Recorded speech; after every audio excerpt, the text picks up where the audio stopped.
putain, je sais Un pas. seul. Non, en fait, j'aimerais bien. En fait, moi, j'ai jamais fait de Kanye, mais j'aimerais bien faire un Kanye West, Ouais. tu vois. Bah, il est un peu occupé en ce moment à Venise, là.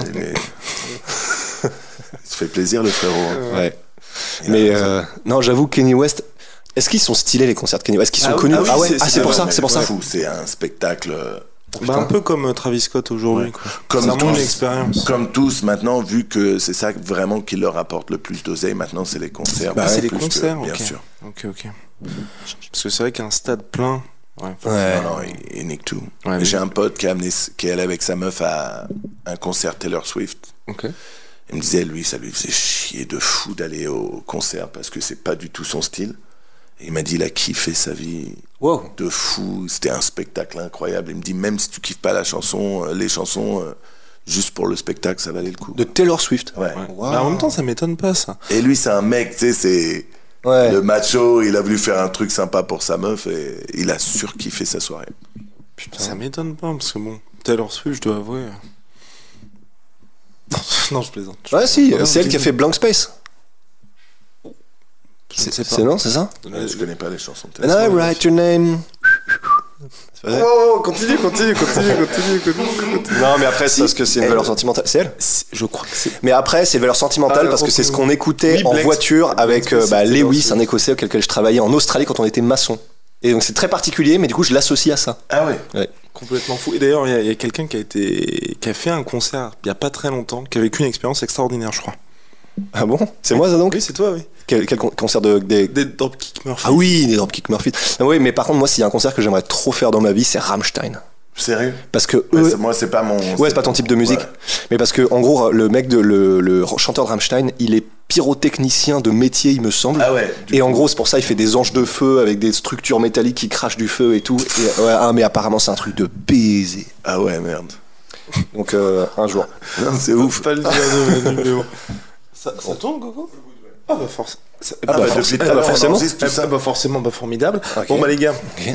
straight to the point, UFC Paris, c'était hier. On a beaucoup de choses à se dire. On a beaucoup de choses à se dire complètement avec Manu, qui est de retour en présentiel, c'est formidable. Alors, Tellement d'émotions. tellement d'émotions. T'es juste en face de moi, Manu l'a vécu sa meilleure vie. Bah, moi, en plus, bon, je vais me la jouer, mais j'avais des places de ouf. Mais non, mais il faut dire, si j'étais devant la cage, c'était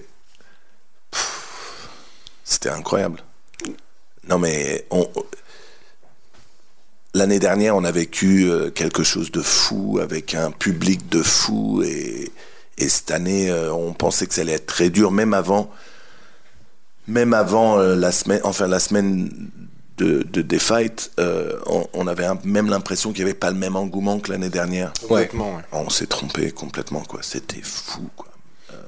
Du début à la fin, les gens étaient chauds. Et surtout, moi, ce qui m'a vraiment choqué, c'est 90% de la salle était remplie pour Zara Fern. Dès le début. C'est ce que je disais à tout le monde hier. Je disais, je vais à beaucoup d'events. Ça commence à se remplir normalement au début de la main card. Là, c'était blindé du premier combat au dernier. Et c'est vrai que ça, on le voit jamais. Ouais. C'est fou. Et les fans français ont été absolument fous. Mais alors justement, et c'est vachement intéressant, on en parlait hier avec du coup toute l'équipe de la sueur, mais en gros, ils étaient tous ultra chauds, mais paradoxalement en fait, il y a c'est pas un effet négatif de tout ça, mais c'est qu'en fait, comme ils étaient tous là dès le début et ultra chauds, en fait, c'est génial, mais d'un autre côté, du coup, je pense que nerveusement, comme ils ont chanté la Marseillaise dès le début, qui tapaient du pied dès le début, en fait, comme c'est difficile de tenir ce rythme-là pendant 3-4 heures, vers la fin, heureusement, ils étaient pour BSD évidemment, et puis pour les derniers combats, mais paradoxalement, comme ils étaient à fond dès le début, il y a peut-être eu un peu une redescente à certains combats qu'il n'y aurait pas eu s'il y avait eu moins de Français. C'est pas du tout une complainte, hein, c'est tant mieux, bien sûr, ouais. mais ouais, voilà. Et en fait, dès le début, il y a eu la même ambiance qui a eu l'année dernière sur le dernier combat. Ouais, voilà, c'est ça. Ouais, c'est mieux dit. Ouais. Donc c'est dur de garder tout ça pendant... ça a duré combien de temps? 4 heures? Ouais. Et puis ça se comprend aussi en vrai. Bien sûr. Parce que t'as le début, t'as le fait d'être hypé, c'est ton... Pour beaucoup de gars, c'était leur premier UFC. Bien sûr. Et en vrai, BSD, c'est ce qu'on disait, c'était le gars le plus attendu. Contre Thiago Moïse, c'était... Parce que c'est vrai que Manon, c'était hyper important comme combat. Je pense qu'il n'y avait jamais eu pour une combattante un combat de cette envergure-là face à une légende comme ça. Mais c'est vrai qu'il y a beaucoup de gens, je pense, qui ne connaissent pas encore Manon Fiorot. Donc c'est vrai... Pas Manon Fiorot, le MMA féminin, c'est vrai qu'il y a beaucoup de gens qui ne le suivent pas tout simplement. Donc, et tu tombes entre BSD et Cyril Gane. Un peu tendu, tu vois. Ouais. Même si RMC avait fait un super docu sur justement sur Manon et son combat contre Rose.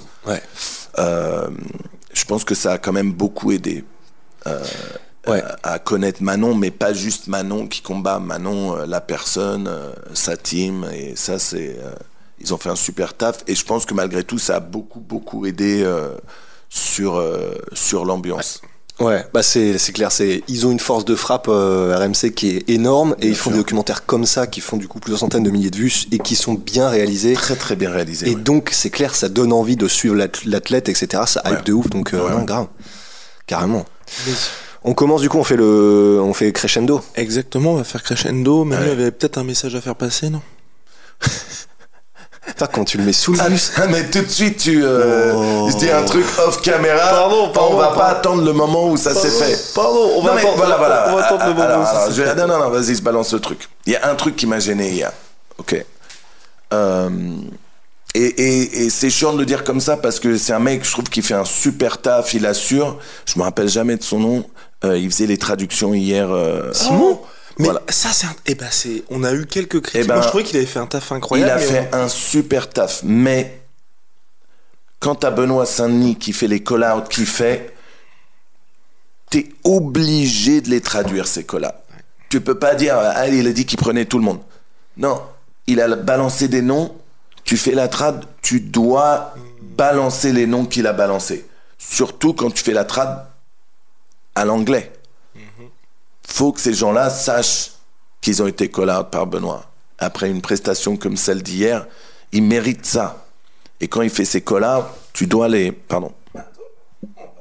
Allez, Et quand il fait ses call-outs, t'es obligé de les traduire, ces call-outs. Tu peux pas dire... tu peux pas prendre de raccourcis. Et ça m'a gêné. Et il l'a fait quelques fois hier sur les trades. Encore une fois, le mec, il est super, il fait du super taf. Mais ça, c'est trop important pour pas que tu les dises. Et ça m'a vraiment gêné. Mais c'est vrai que c'est important ce que tu dis, parce que du point de vue de français, forcément, on le voyait pas, parce que on avait la version, la VF, mais c'est vrai que pour les Américains... c'est ma faute. T'inquiète. C'est vrai que pour les Américains qui regardaient, bien sûr. je pense que oui, forcément, tu loupes ça, dommage, quoi. Les Américains comprennent pas qu'il y a le call-out, et le call-out est trop important pour la carrière de Benoît... pour que ce soit pas entendu, quoi. Mais on va en reparler, Manu, parce que c'est vrai qu'en plus, pour le coup, les call-outs de BSD étaient... Enfin, là, pour le coup, c'est des très bons call-outs, parce que c'est des combats qui pourraient arriver dans un avenir proche. Mais pour la défense, du coup, de Simon, évidemment, en gros, comme tu dois retenir tout ce que dit la personne... Et qu'on a quelqu'un qui était traducteur. Donc... Ouais, et qui a fait ça comme il pouvait, mais qui s'est bien rendu compte. Sûr. Mais donc, mais je sais que c'est pas du tout ce que tu veux dire, mais c'est là, pas... les call-outs, c'est... S'il y a un truc à retenir de ce que Benoît a dit à ce moment-là, c'est justement les blases des mecs qui l'appellent. Ouais, mais t'imagines le mec se trompe de nom. Ouais, c'est ça. Conor McGregor. Francis Ngannou. Non, c'est pour ça. C'est sûr que c'est important, mais évidemment, c'est pas évident quand tu dois tout retenir et retenir l'ordre des fights qu'a dit Benoît, etc. Mais Bon, messieurs. Let's go. Donc on va commencer par Jacqueline Cavalcanti contre Zara Fern. Premier combat de la soirée, Zara Fern ne partait pas favorite. Elle s'est inclinée, j'ai envie de dire, très logiquement. Ouais. C'est dur tu sens pas la motivation, en fait. Tu sens pas la personne qui a envie de faire mal. Tu sens pas la personne qui... Tu vois, putain, je déteste parler comme ça, c'est relou, je suis pas dans la cage mais... Non, Zara Fern, ça a toujours été compliqué de toute façon. Tu te dis, mec, c'est ta dernière chance. Troisième round, c'est ta dernière chance. Allez, lâche tout, pète tout. C'est pas grave, vas-y, fonce.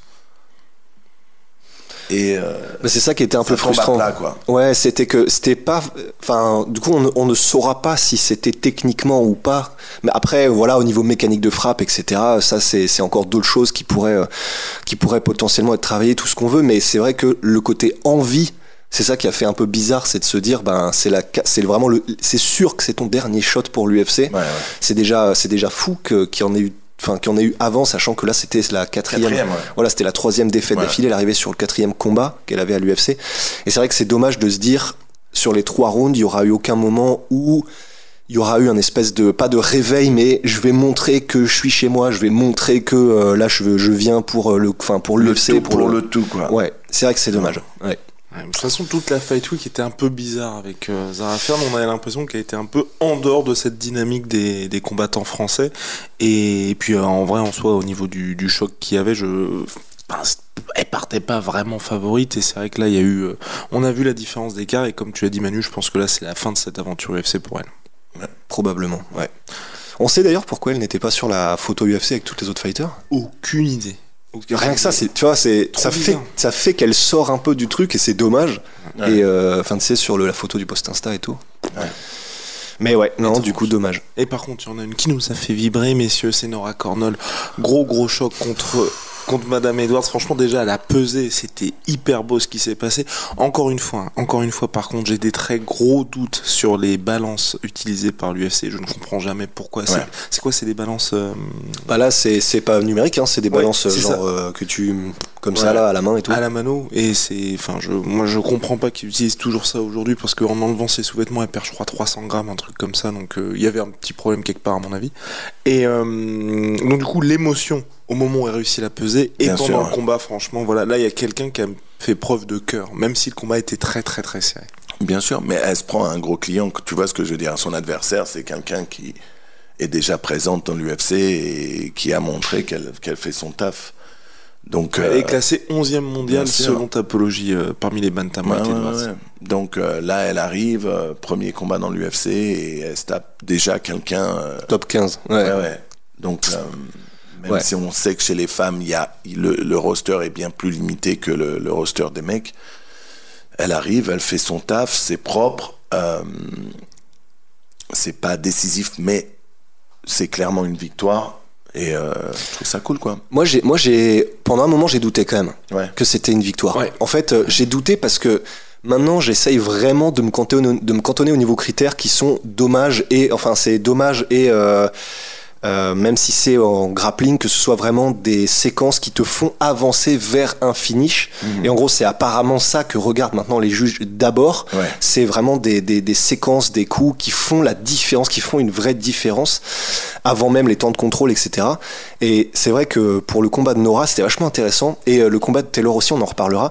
Mais parce que là, effectivement, avec les nouveaux critères, ça choque beaucoup moins que Nora ait gagné, parce que du coup, les moments où c'était debout, elle faisait plus mal, elle était plus décisive, clairement. Elle montrait qu'elle était au-dessus debout, mais elle s'est fait mettre plusieurs fois au sol et elle s'est fait contrôler au sol, même si elle s'en est sortie aussi, elle est remontée et elle s'est relevée plusieurs fois, elle a quand même montré ça, mais selon les anciens critères de l'UFC, elle aurait pu perdre, bien parce sûr. Que temps de contrôle, même si Edwards faisait pas beaucoup de dommages, bah voilà, ça aurait été du temps de contrôle, genre mathématiquement, elle a eu 3 minutes où elle s'est fait contrôler, je sais pas ce que c'était, et même si c'est 2 minutes où elle fait du dommage debout, bah voilà. Mais là, effectivement, avec les nouveaux critères, bah voilà, ça choque pas, elle a fait plus la différence en termes d'avancée, de dommages, etc. Donc ça choque beaucoup moins. Mais j'avoue que j'ai quand même eu un doute, même en ayant ça en tête, au moment où ils ont annoncé où l'arbitre a levé les mains. J'étais 42 weight control d'Edwards. Ouais, tu vois, c'est quand même énorme. C'est plus de la moitié, quoi. Et donc j'étais pas complètement serein, parce que même dans les derniers UFC, on a vu des trucs comme ça où on a beau savoir quels sont les nouveaux critères. Bien sûr. Voilà, il y a des trucs que tu comprends pas, donc voilà, j'étais pas serein. Mais en tout cas, je pense objectivement que si on prend ces nouveaux critères en compte, elle a gagné effectivement. Ouais. Je suis d'accord. Pour moi, je la voyais gagnante. Même, bien sûr, on est français, on voulait qu'elle gagne. Mais même sans ça, elle avait fait le taf. Ouais. Justement parce que Edwards, je la trouvais pas assez active quand elle faisait... elle avait ces petits mouvements de judo qu'il va falloir travailler les contres quand même là-dessus. Ouais. Et en clinch, à partir du clinch. Ouais. Et ça, c'est un mouvement qui est quand même assez simple à contrer. Et il va falloir taffer là-dessus, quoi. Mais en dehors de tout ça, elle travaillait. Et tu parles, je le dis au cas où, en tant qu'ancien judoka. Voilà. Ah, je me la joue. Je me la joue, ouais. Mais ouais, elle était plus active, elle touchait plus, elle tapait plus. C'était pas non plus, attention, c'était pas une grosse guerre non plus. Non. Mais sur ce qui s'est passé, je l'ai trouvé bien plus efficace en tout cas. Non mais c'est ça, elle passe un vrai gros test là. Non, moi je dis chapeau et puis ça montre là où il faut progresser pour la suite. Et c'est vrai qu'en plus ils pourront lui mettre quelqu'un, si lui mettre une strikeuse, ça pourra aussi lui laisser un petit peu plus la possibilité de s'exprimer. Bien sûr. Et vraiment au niveau des émotions, je trouvais ça fou parce que quand elle entre, on la voit, elle fait ok. L'entrée, c'est fou. Ok, là ça y est, j'y suis. Donc non, chapeau. Elle me fait penser à Andrade un peu physiquement. Ah oui. À Jessica Andrade. Ouais. J'avoue, le côté solide, quoi. Ouais. T'arrives et ouais. Et en plus, c'était vraiment style. Elle faisait des trucs. C'est tellement. Ça faisait presque Senshai, genre 4 low kicks d'affilée, tu sais, des trucs comme ça, la posture et tout. Enfin, c'était vraiment marrant de voir effectivement que elle adapte son style pour le MMA, évidemment, mais qu'elle garde tellement une attitude comme ça, Muay Thai. Enfin, c'est vraiment assez stylé. Ouais. Donc, GG. Mais si on avance avec le main event du pub, peut-être Taylor Lapillus contre Lofrane. Carlin. Mr. Lofrane qui a fait son entrée quand même, chapeau, parce que oui, il fallait qu'il perde, oui, il fallait que Taylor mate la racaille irlandaise, mais Lofrane qui est arrivé sans musique d'entrée, avec uniquement les huées du public, c'est chapeau parce qu'il a vraiment joué le rôle du mauvais gars du début à la fin de cette Fight Week et il fallait l'assumer. Et en plus, il a livré un très beau combat qui était disputé. Oui. Est-ce que vous vous rappelez du film Small Soldiers ? Ça me dit rien du tout. Small Soldiers ? En fait, on a tapé des barres de rire tout le week-end là-dessus. En fait, c'était un film avec, je crois que c'était de l'animatronics à l'époque, où c'était des jouets qui prenaient vie. Et en fait, le mec, il a la même tête que un des personnages de Small Soldier, mais de fou, tu sais, c'est la caricature, la mâchoire comme ça, par contre, comme ça. De ouf. Et on se tapait des barres de rire là-dessus, mais bon, déjà, le retour de Taylor, on l'a tellement attendu. Juste ça. Ouais. Et la musique d'entrée, bien sûr. I'm Coming Home. Oh là là. Bien sûr, vraiment, je veux dire, on le sait tous, Taylor, il aurait déjà, à l'époque, il aurait jamais dû se faire cut de l'UFC. Tu te fais pas cut à 3 victoires, 1 défaite. Incompréhensible. Ensuite, il doit revenir l'année dernière à UFC Paris. Malheureusement, il se blesse. Passe 1 an sans combat. Ok, l'UFC Paris, c'est pas fait, mais il est dans le roster de l'UFC et il y a d'autres events à placer Taylor. Il est pas placé. Il revient finalement annoncé un peu tardivement sur l'UFC Paris, mais il est là. 1 semaine avant le combat, il perd son adversaire et là tu te dis merde, mais les dieux du MMA sont contre ce mec-là, quoi. Avec un match-up qui est pire pour lui en plus. Bien sûr. Et là, il reprend un combat. La pesée était incroyable parce que le mec, il a mis le feu et je sais que Taylor, il a kiffé que le mec soit comme ça. Il a vraiment pris le rôle du méchant. Il a dit vas-y, c'est wham, je le fais à fond. Et il a eu 0 problème, on s'est tapé des grosses barres de rire, il arrive, même ambiance, puis à un moment il faut combattre. Et il a choisi de partir sur une stratégie beaucoup plus de lutte que de pied-point, alors que d'habitude le mec il est plutôt pied-point. Ce qui à mon avis était une bonne stratégie, mais faut pas sous-estimer Taylor, mec. On peut pas sous-estimer Taylor, c'est un monstre. C'est stylé, tu vois, rien qu'on puisse dire ça là. Ça y est, bien on sûr, peut dire ça, il y a eu le combat, on peut dire avec un petit sourire, faut pas sous-estimer Taylor. Et c'est stylé, ça y est quoi, on y est. C'est incroyable, le mec, c'est un bon gars, il fait du bon taf, il mérite tellement, et le voir de retour, c'est un régal, quoi. Ouais, et puis c'est vrai que le combat, il l'a vraiment bien géré. On sait que, de toute façon, on connaît Taylor en tant que technicien et stratège, et c'est vrai que là, c'était cool parce que effectivement, il est arrivé avec une grosse emphase sur la lutte et en essayant de contrôler Taylor. Mais là, pour le coup, du coup, maintenant qu'on peut en reparler, c'est un peu rebelote de ce qui s'est passé avec Nora, dans le sens, il s'est beaucoup rapproché, il a beaucoup essayé de clincher, de contrôler Taylor. Mais pareil, j'ai pas souvenir qu'il ait fait forcément beaucoup de dommages quand il contrôlait Taylor. Tandis que, effectivement, quand c'était les phases debout, le jab laser de Taylor Bien déjà. Sûr. Non, mais la boxe de Taylor hier était. Au point. Mais c'est pour ça aussi, je pense qu'il s'est vite rendu compte que ça fallait passer par probablement. Et ça fait au final 2 sur 11 en tentative de takedown et 6 minutes 26 de contrôle pour l'Irlandais. Mais voilà, du coup, ce serait intéressant de voir le nombre de frappes qu'il met pendant les temps de contrôle et surtout de frappes significatives. Mais parce que là, effectivement, voilà, c'était. Il chassait, mais normal puisqu'il veut lutter, donc Loughran, mais il a chassé pendant tout le combat et il essayait de cadrer Taylor. Mais Taylor arrivait à chaque fois, donc que ce soit par le jab, que ce soit par les déplacements, à le gérer en fait, à gérer Loughran. Et du coup, je suis assez d'accord avec ce que disait Taylor en conférence de presse, c'est-à-dire, il a donc probablement fait plus de dommages, même s'il n'y a jamais de moment où il était proche de terminer le combat, il a fait plus de dommages Taylor, et donc de toute façon c'est tout à fait normal qu'il gagne le combat à la fin. Bien sûr. Et ça se sentait même en conférence de presse, le soulagement en fait. Et d'ailleurs Taylor qui est retourné au bureau des commentateurs pour commenter. Légendaire. Le mec, il a pris sa douche, il a mis son costard et hop, il retourne sur une petite journée de travail normale. C'est incroyable. Et donc ça faisait plaisir de voir à quel point il était soulagé, même si voilà, c'est pas quelqu'un qui tombe sous les émotions, qui crie, qui machin, mais tu sentais quand même que même pour Taylor, qu'est-ce que ça faisait du bien enfin d'être après ce retour gagnant à l'UFC, et rien que pour ça. Et puis tous les délires en mode je voulais lui montrer que je représente la France, que les combattants français c'est pas. Tu sais, il y a un côté bien sûr c'est tribal parce que patriotisme, tout ce qu'on veut machin, mais c'est quand même cool, ça fait plaisir. Bien sûr. Et donc c'était vraiment un régal de voir tout ça quoi. Quel kiff. Oui. Et puis merci Taylor mec. Et le kiff s'est poursuivi Manu avec Morgan Charrière contre Manolo Zecchini. Là c'était le combat peut-être le plus mainstream de la soirée. Début de Morgan à l'UFC attendu depuis très longtemps. Un adversaire, donc on l'avait dit, nous on voyait vraiment un finish de Morgan Charrière. Franchement il s'est imposé avec la manière dans une très grosse ambiance, et puis bonus de $50,000 pour monsieur. Mérité. Let's go. Mérité de ouf quoi. Je dirais, il a fait pareil. Super masterclass, il arrive, il a pas peur. Il ferme les bouches de plein de gens, la classe, et puis il fait du showmanship. On adore ça. Il le fait en anglais aussi. On adore ça. On en a déjà parlé assez souvent sur le Ground and Pound, mais voir des Français qui le font en anglais aussi, c'est super important. À l'international, les gens se rendent pas compte. Là, ça y est, faut arrêter de pas parler anglais, quoi. Faut faire des efforts, faut s'y mettre. À ce niveau-là, tu peux plus ne pas parler anglais, quoi. Il faut que tout le monde te kiffe et il faut que tout le monde te comprenne pour ça.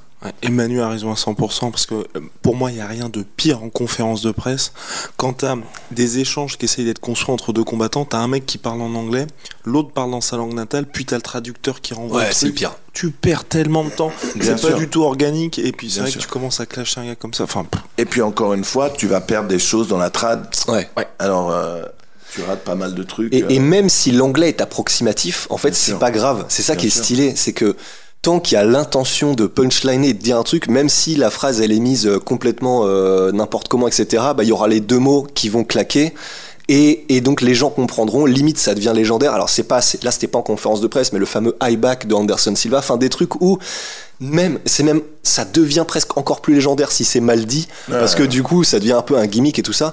Donc non, il y a vraiment même si vous ne parlez pas, vous combattants français, forcément un bon anglais quoi que ce soit, allez-y quand même, au contraire, et ce sera apprécié par c'est Paulo Costa qui galérait au début, mais il voulait vraiment, il mettait un point d'honneur à essayer de punchliner en anglais, etc. Du coup c'était marrant au début.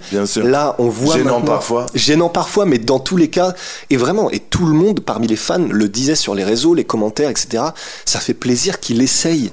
Et du coup, le fait d'avoir Morgan, d'avoir BSD, d'avoir Taylor, des gens qui sont capables de parler anglais direct et qui n'hésitent pas à dire ce qu'ils ont à dire, c'est ça qui fait que ça change tout, quoi. Non, mais là Morgan, il a tout niqué, vraiment. Encore une fois, pareil, lui, il prend Fight of the Night quand même. Performance. Non, performance, c'est Benoît qui prend fight. C'est ça. Pardon. Parce que c'était à sens unique. Ouais.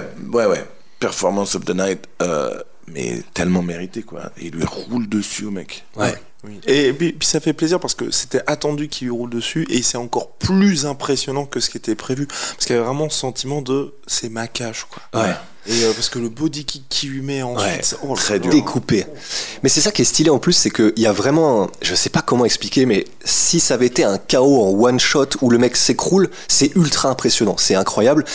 Mais le côté découpé avec des kicks au corps, ça fait vraiment, bon, ça va être vulgaire, mais genre t'es ma. Wow. Enfin voilà, tu vois. Et ça, et je trouve que j'ai pas compris. Bah voilà, ça fait un peu t'es ma. Oui. Bon voilà. Tout le monde a compris. Oui. Ouais, Ouais. Mais et je trouve ça presque encore plus jouissif. De toute façon, c'est pour ça énormément de gens préfèrent mettre des KO au corps que des KO à la tête parce qu'il y a vraiment ce côté. Le mec est encore conscient.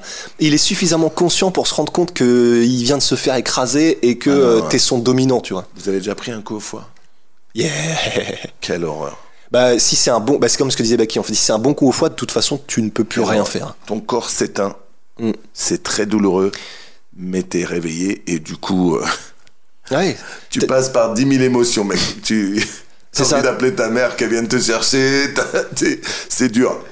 T'es lucide suffisamment pour te dire le mec pourrait faire ce qu'il veut de mon corps, je pourrais rien faire. C'est dur. Ton corps s'éteint complètement. Et même si c'est pas un KO au foie en mode électrique où tout ton corps shut down, enfin ça peut aussi être un KO au corps d'accumulation. Et ça c'est pareil. Enfin c'est en mode tu lui mets des coups de boutoir et à un moment donné il peut plus les encaisser. Et pour celui qui les met, Donc c'est pour ça que c'était parfait. Il y avait vraiment ce côté écrasement, ce côté je te montre que je suis, que c'est moi l'alpha ici, et qui était vraiment ultra jouissif même en tant que spectateur. Et puis en plus en plus c'est stylé parce que c'est tout ce qui a fait que Morgan a explosé, dont on a vu la quintessence. Il arrive, il est stylé même visuellement. Enfin, le côté belle gueule évidemment, mais tu sais, la coiffure, le corps de Spartiate, c'est con, mais c'est des trucs qui jouent. Que ce soit pour les mecs ou pour les meufs à l'UFC, c'est ce qui fait aussi que ça vend.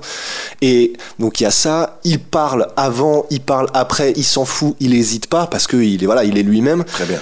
Et dans la cage, il a fait salement le boulot. Et bien sûr. Et c'est ça, c'est toute cette concordance qui fait que qu'il avait explosé à l'époque sur les réseaux sociaux, parce que oui, bien sûr, c'est parce qu'il y a eu l'apport de Kameto, mais s'il avait eu une personnalité inintéressante, s'il n'avait pas été Morgan Charrière, ça aurait pu être avec qui tu veux. Les gens te regardent, disent ah ouais, il fait un feat avec Kameto, et il t'oublie. Mais là, avoir un tremplin, mais avoir quelque chose à proposer en même temps, c'est ça qui fait que tu restes. C'est juste quelqu'un qui te fait découvrir au grand public, mais si le public accroche pas, tu redescends dans l'obscurité. Là non, ils font découvrir quelqu'un au grand public, les publics accrochent, et là c'est ce qu'on a vu là, c'est tout le monde kiffe. Et là ça confirme tout ça en fait. Ça lui donne, c'est pas juste le mec qui a entraîné Kameto et qui est combattant et qui a combattu dans les petites ligues. Tu sais, moi on venait souvent sur mon stream me poser la question sur Morgan. Moi, je disais, j'aime beaucoup ce qu'il fait, mais j'ai hâte de le voir au plus haut niveau. Parce que malgré tout, et pour tous nos combattants, on a envie de les voir au plus haut niveau. Parce que c'est là que ça va prouver vraiment qui ils sont. Et là, il arrive, mais il s'est pas posé de questions. Pas de doute. Je suis là. Ouais. Je vais le fumer et je l'ai fumé. Et on kiffe, quoi. C'est ça qu'on veut voir. Et puis c'est bien aussi de temps en temps d'avoir des couilles et de dire je suis là, je veux tout prendre. Ouais. Tu veux qui? Tous, tout. Je vais tout prendre. Je suis pas là pour juste. Et surtout, ce qui est parfait, c'est exactement ce que tu dis, Manu, parce que c'est son premier combat à l'UFC, donc il est en plus trop tôt pour les call-out, parce que tu vas pas demander à un mec du top 15. Donc, bien sûr. S'il avait call-out un gars que personne ne connaît, parce que c'est aujourd'hui Morgan, il va pas demander des mecs du top 15, là c'est bien de dire je prends tout le monde, je suis prêt pour tout le monde. La seule question que je me pose avec Morgan, c'est où est-ce qu'il peut combattre? Moi j'aimerais bien qu'il soit de tous les événements en France, ou en tout cas en Europe, pour qu'il puisse y avoir ses fans qui l'accompagnent, parce que je trouve que ce serait vraiment dommage de le mettre à l'Apex. Ouais. Après, de toute façon, ça restera donc une valeur sûre en France. Mais comme là, il faut qu'il fasse 2-3 combats par an. De toute façon, s'il en fait 2 à l'Apex et puis que chaque année il fait l'UFC France, en vrai, c'est parfait. Mais non, mais c'est vrai que ça fait plaisir parce que là, de se dire, maintenant, quoi qu'il arrive, Morgan non seulement est allé à l'UFC, non seulement il a gagné à l'UFC, mais il a mis un KO à l'UFC. C'est-à-dire que quoi qu'il arrive à partir de maintenant, Il y a ça qui c'est bon, c'est bon, c'est fait. Et ça, c'est quand même assez kiffant. Pour quelqu'un dont on sait l'aventure que ça a été, quoi. Bien sûr. Lui aussi, il a eu pas mal de poids dans sa carrière. Et là, arriver, faire ça, et ça fait vraiment trop plaisir. Ouais. Et là, il a montré à tout le monde qu'il est là, quoi. Et puis en fait, quand il dit je veux tout, c'est un peu sa manière de dire I'm not here to participate. We're here to take over. Exactement, tu vois. Et on a besoin de ça, les Français, ça y est. Faut arrêter d'être timide, faut arrêter de dire oh mais moi je suis juste content d'être là. Si c'est ta nature, c'est normal. Voilà, c'est ça. Mais là, t'as un mec comme ça, il est jeune, il est beau gosse, il arrive, il éclate le mec, il fait du bruit. On veut ça. Et en plus, il y a un truc pour finir, mais il est jeune encore, Morgan, en plus. En fait, c'est trop bizarre parce que comme on connaît son âge, je crois qu'il a 28 ans, tu vas me dire, Guillaume, mais comme on 27, connaît son 27, comme BSD. Donc en fait, c'est très bizarre parce qu'on a l'impression qu'il a vécu tellement de trucs et on le suit depuis tellement longtemps que tu sais, t'as presque l'impression que c'est un vétéran du game et tout. C'est un vétéran du game, mais je veux dire, t'as pas l'impression que c'est encore quelqu'un qui n'est même pas encore, rendons-nous compte, dans son prime physique. Donc ça veut dire qu'avec tout ce qu'il a vécu et tout il arrive à un âge à l'UFC où il est encore relativement jeune pour l'UFC. Et c'est dingue quand même quand on y pense. Fou. Ouais. Non, c'est trop kiffant. Crazy. Et on va parler, messieurs, on enchaîne avec le combat d'un ancien adversaire de Morgan Charrière, monsieur William Gomis contre Yanis Ghemmouri. C'est l'heure de l'instant. C'est l'heure du controverse, surtout que, d'autant plus controversé que Manu, lui, pense que le coup était illégal et le combat n'aurait pas. Non, ce qui est très très chaud avec ce coup-là, c'est la question, c'est est-ce que le combat aurait dû être arrêté ou non. Donc jusqu'à ce que ce moment-là, le combat était serré entre les deux hommes, pas le combat le plus engagé bien évidemment de la soirée, puisque c'était le choc franco-français. La question qui se pose, c'est est-ce que l'arbitre aurait dû arrêter le combat parce que le coup était-il sous la ceinture ou non. Michael Bisping a confirmé que après la review vidéo, le coup était bien jugé comme légal de la part de William Gomis. Ouais. En fait, le coup, quand tu regardes le ralenti, paraît légal, bien sûr. Il tape pas directement la coquille, mais tu vois qu'il accroche quand même et que ça fait remonter la coquille. Vu qu'il s'en était pris un juste avant, est-ce que ça joue pas un rôle là-dedans? Est-ce que sa réaction... Ou est-ce que vraiment il connecte à un endroit qui le tord et du coup il fait comme si on ne saura jamais vraiment. On a besoin vraiment dans le MMA de l'utilisation de l'instant replay, tu vois, de dire tout de suite, mais que ça soit légal en fait. De pouvoir faire une pause, juste, on regarde et après on fait reprendre ou pas. Ouais. Pas juste Bisping qui dit après, en fait c'était légal donc ça marche. Je pense qu'ils ont besoin de le faire maintenant. Pour éviter ce genre de situation, mais moi le coup, en le regardant sur plusieurs angles au ralenti, ça tape pas les coups. Alors oui, si ça remonte la coquille, mais le coup lui-même ne tape au bon endroit en fait. Donc, en fait, pour moi, effectivement, le problème, c'est que ce que je pense qui s'est passé, moi, du coup, c'est... Je pense qu'effectivement il y en avait eu un avant et que du coup quand il y a eu ce coup-là qui emmène effectivement un peu le short et donc probablement un peu la coquille, etc. Moi ce que je pense qui s'est passé au vu de la réaction de Yanis en fait surtout, c'est il a dû avoir, c'est un peu le délire de plus de peur que de mal en mode encore un, et donc en fait comme tu sais que ça passe juste à côté, t'as un peu cette pas cette peur, mais en gros tu dis enfin même si ça n'a pas touché la coquille, comme t'as cette espèce d'appréhension que ça revienne dedans, du coup tu réagis comme si ça avait retapé la coquille, et ça je pense qu'on l'aurait tous fait cette réaction parce que justement t'as un peu cette peur que ça touche, et avant même que t'aies réalisé ah non c'est bon ça n'a pas touché, t'as quand même eu cette réaction de recul, etc. Et en fait surtout la réaction de Yanis, vraiment je ne vois pas comment ça peut être la réaction de quelqu'un qui a pris un coup au corps et qui est arrêté par un coup au corps. On peut se gourer évidemment, et puis pour l'arbitre c'est extrêmement compliqué dans la vitesse, dans le truc de donner une décision là tout de suite, mais moi la réaction de Yanis, je pense que dans aucun univers c'est la réaction de quelqu'un qui a pris un coup au corps et qui est arrêté par un coup au corps. C'est en mode, limite il a commencé la grimace mais sans mettre un genou à terre, sans vraiment tomber ni quoi que ce soit, juste tu sens direct que c'est la réaction de quelqu'un qui a pris un coup dans les parties, donc qui a eu le coup ou que ce soit l'appréhension du coup. Pour moi la réaction elle veut tout dire. Et effectivement, là où moi j'ai pas compris, et je sais pas ce que vous en pensez, c'est le côté immédiatement on arrête. Et ça, c'est dur. Même Yanis est en mode, attends, quoi, on arrête là? C'est dur, mais qu'est-ce que tu fais si le mec refuse de combattre? Parce que j'ai l'impression, parce que quand on regarde l'arrêt justement de l'arbitre, c'est il laisse faire et ensuite il voit qu'il y a le refus de combattre de la part de Yanis et du coup il dit bah là c'est terminé, parce que c'est vrai que qu'est-ce que tu fais si effectivement le coup est légal et que le mec dit bah je peux pas continuer à combattre alors que le coup est légal? Yanis se retourne. Est-ce que, en fait, la question c'est est-ce que le ref il est tellement bien placé que lui tout de suite voit que c'est un coup légal? Sachant qu'en plus après il y a la confirmation de l'UFC qui dit le coup était effectivement légal. Du coup, quand Yanis se retourne, qu'il est tordu, lui l'arbitre se dit bon bah il peut plus combattre, j'arrête là. Parce que s'il fait pas ça, qu'est-ce qui se passe? Ben William attaque et lui en met plein la gueule. Tu vois ce que je veux dire? Donc c'est tellement compliqué.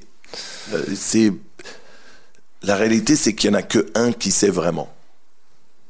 Bah, qu'un qui sait vraiment, mais comme tu dis, le vrai gros problème de ce truc-là, c'est que la coquille, on voit qu'elle bouge quand même. Bien sûr. Donc, même si c'est pas dans les parties, je pense qu'il l'a senti malheureusement. Et enfin, pour moi, le fait que l'UFC dise à la fin, le fait que l'UFC à la fin dise c'était un coup légal et qu'il n'y ait pas de polémique de leur côté, parce qu'on sait bien que soit Dana White, que soit les commentateurs, quand il y a des erreurs d'arbitrage, clairement il n'y a pas de souci pour envoyer les bastos, ça confirme le truc. Ce qui est juste dommage, c'est que même quand on regarde visuellement, on peut se dire ça a touché Yanis là où il fallait pas que ça touche. Tu vois. C'est ça qui est très compliqué. Maintenant, faut aussi pas oublier que William menait. Ouais, absolument. William menait le combat. Le mec, excusez-moi, son prénom c'est Yanis Ghemmouri. Pardon. C'est dur de finir le combat comme ça, mais il a un pied dans l'UFC maintenant. On part de l'avant. Allez, on essaye de passer à autre chose. On oublie. C'était un combat aussi très très dur pour lui, je pense, parce que malgré tout, tu combats en France. S'il combattait n'importe qui d'autre, tout le monde aurait été pour lui, tout le monde aurait chanté son nom, tout le monde aurait gueulé pour lui. Là, il combat William Gomis, qui est déjà combattant UFC, 3e combat, 3e victoire. Les fans le connaissent, les fans donc ont plus pris parti pour lui. C'est quand même pas facile. En plus, il grimpe d'une catégorie parce qu'il était censé combattre en 61. Exactement, remplacement aussi, dernière minute. Mais là, il a un pied à l'étrier et maintenant, on sera tous définitivement avec lui, derrière lui. Et même pour William, c'est pas une victoire. Bien sûr, ça fait aussi. Mais et du coup, et pour en finir là-dessus, en fait, simplement, même moi, pour essayer de piger, en fait. Donc, est-ce que ça veut dire que la réaction probablement qui aurait été la plus souhaitable, ça aurait été peut-être, si l'arbitre estime que le coup est légal, de laisser encore un peu le combat continuer?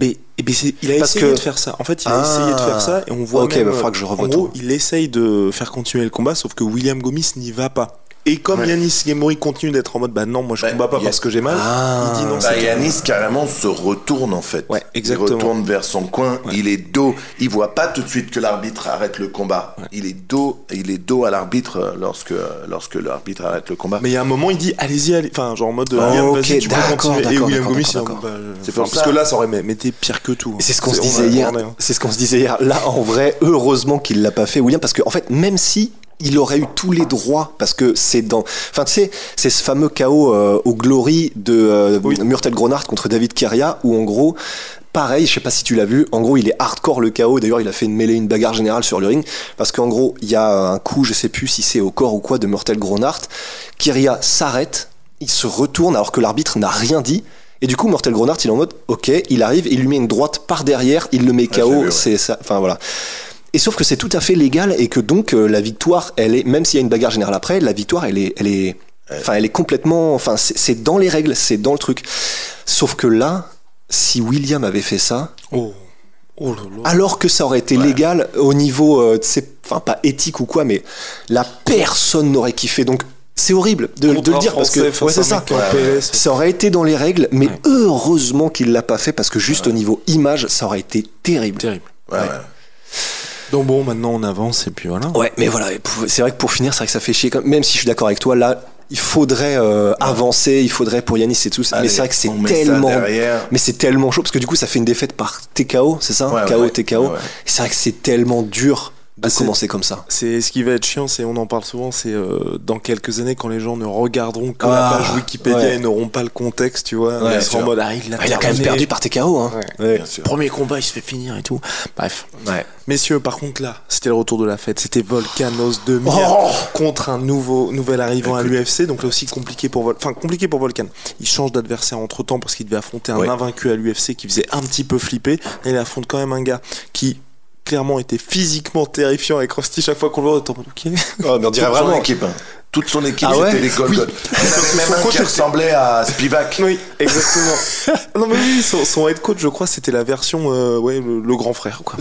Mais même lui, j'avoue, le côté tout rasé, t'as l'impression même les sourcils, le mec, il est bâti comme Lex Luthor, mais tu sais, sous GH. Il est sûrement battu comme Lex Luthor aussi. Non, il était terrifiant. Bogdan, je sais plus comment. Bogdan Guskov. Un mec qui a quand même en kickboxing 86% de finishing. Bogdan. Ouais. De knockout. Ouh. 86% de ses combats finissent en knockout.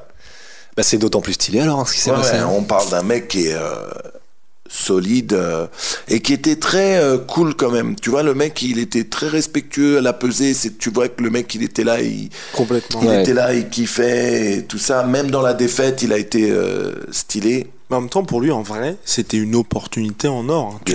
Combat en short notice contre un mec du top 10 light heavyweight. Enfin, il aurait pu faire une Volkan quand Volkan s'était imposé contre Vince Impro pour ses débuts. Et direct, il rentre dans le top. Il était 6ème, je crois, à l'époque. 6ème ou 7ème, Vince. Voilà. Donc, bref, Volkan qui était dans une situation un petit peu compliquée parce qu'il sortait d'une défaite à l'UFC Londres.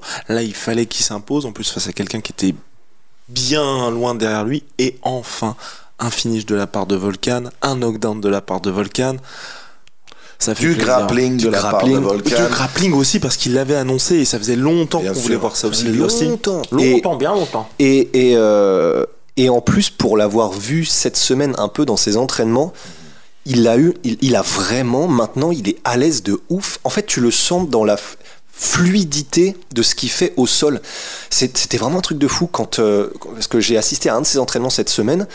En vrai, c'était bizarre parce que nous, Volkan, on le connaît que comme un striker qui va au sol, qui solidifie son jeu au sol pour pouvoir pallier, se relever s'il faut, machin. Là, en vrai, quand on le voyait cette semaine, c'était bizarre parce que il était en mode, tu sais, flawless, des transitions, il passe dans le dos, il revient, il passe des gardes, des machins, et tu sens que c'était des séquences qu'il avait travaillé de malade. Ouais. Et tu sais, c'est un peu le propre parce que du coup, voilà, c'est toi le grappleur ici, Manu, mais même sans être un spécialiste, tu le sens, c'est ce que disait Dan Hardy. En fait, quand un geste est parfaitement contrôlé, t'as beau ne pas t'y connaître, tu sais que c'est comme ça qu'il faut faire et que ça. Et c'est beau en fait, ça, c'est cohérent à l'œil. Bah là, c'était ça. Et du coup, et il l'a dit après, en fait, là, vraiment, maintenant, il commence à être à l'aise avec son camp à All-Star, dans le gym de Ramsat en Suède. Il commence vraiment à prendre son rythme. En plus, il avait fait un très bon weight cut. Tout était parfaitement aligné et tu sens qu'il est vraiment à l'aise. Et là, donc, au sol, c'était magnifique ce qu'il faisait. Enfin, en tout cas, à l'entraînement. Et on l'a vu là, il avait clairement attendri Bogdan avant de le terminer. Mais, ouais. Tout était impeccable, même si je crois que tu as eu un peu peur quand même à certains moments debout. Un petit peu, ouais. De temps en temps, quand il se prend des coups, Volkan, j'ai un petit peu peur. Ça reste du MMA, donc forcément, tu sais, ils vont en prendre, mais écoute, nous, ce week-end, on a eu de la chance de passer un petit peu de temps avec lui et passer du temps avec sa team. Et je leur disais, pareil, moi j'avais vu des vidéos de ses entraînements, ça faisait longtemps que je l'avais pas vu affûté comme ça, tu vois. Là, on voyait justement, j'avais vu des vidéos de grappling, des vidéos où il tapait, il bougeait bien physiquement, tu vois qu'il est bien. Et tu retrouves un peu le Volkan de son arrivée à l'UFC, tu vois. Tu vois que le mec, il est déterminé, tu vois que le mec, il veut montrer. Et là, il nous a montré, quoi, je veux dire, ce qu'il fait avec son grappling, là, comment il maîtrise les changements de position, c'était le game plan, il travaille le game plan et ça marche parfaitement, quoi. Ouais, et puis ça fait plaisir parce que il en parlait après en conférence de presse, mais ça fait vraiment plaisir de se dire, parce que bien sûr les critiques pourront dire, elles auront raison, oui, mais le mec était même pas classé, donc là on est en train de se pignoler parce que, et c'était contre un mec qui n'était pas de son niveau, oui, mais faut le faire dans le sens où là c'était un combat où il avait tout à perdre. parce qu'il affrontait un mec contre lequel lui il avait absolument rien à gagner. Les gens, la seule manière dont il connaissait, c'est à la pesée, on voit que le mec est flippant, mais c'est tout. Et là, de rappeler comme ça que bah voilà pourquoi moi je suis dans le top 10 UFC et pourquoi toi t'es pas encore classé, bah c'est parce que je viens de te mettre 2 catégories en fait, 2 divisions. Comme il l'a entendu lui à une époque, il y a des niveaux dans le MMA. Et ben là hier il a prouvé ça aussi. Ah, c'était à propos de lui qu'il avait dit ça, Cormier. C'était Cormier qui avait dit ça lorsqu'il a combattu contre Volkan. Et ben Volkan hier lui a prouvé qu'il y a des niveaux dans le MMA. Ouais. Et qu'il est nettement au niveau supérieur. Et mec, c'est... Ah, c'était jouissif. Nous, il nous avait donné des hoodies, Mais oui, nous aussi. Il faisait 50 degrés, on a mis les hoodies. En plus, c'est des hoodies, c'est vraiment épais, bien de la bonne qualité. Ouais, on était en sueur avec nos hoodies, on gueulait. Mon pote Kéké qui est là, lui et son cousin, on les voit à la télé en train de sauter de joie quand on vous montrera la vidéo après, mais ils étaient comme des fous. On était, ouais. Ça explique nos voix aujourd'hui d'ailleurs. Bah oui, mais parce que c'est ça qui est bien, c'est qu'il y a, pour finir dessus, mais évidemment, forcément, comme du coup on est un petit peu dedans, il y a des gens avec lesquels tu te lis vraiment. Enfin, c'est, comme on dit, c'est pas d'amitié, parce que c'est peut-être un grand mot, mais parce en tout qu'on cas. se connaît pas comme ça. Ouais, voilà. Aussi tight, mais en tout cas, dès que tu les vois et que t'as un peu le temps de traîner avec eux pendant la semaine, tu sais que ça accroche de fou. Ouais. Et du coup, quand t'as des gars comme ça qui gagne, je sais pas, il y a un espace, c'est 2 fois meilleur, quoi. Bien sûr, ouais. Bien sûr. Un kiff incroyable. Donc big up Volkan.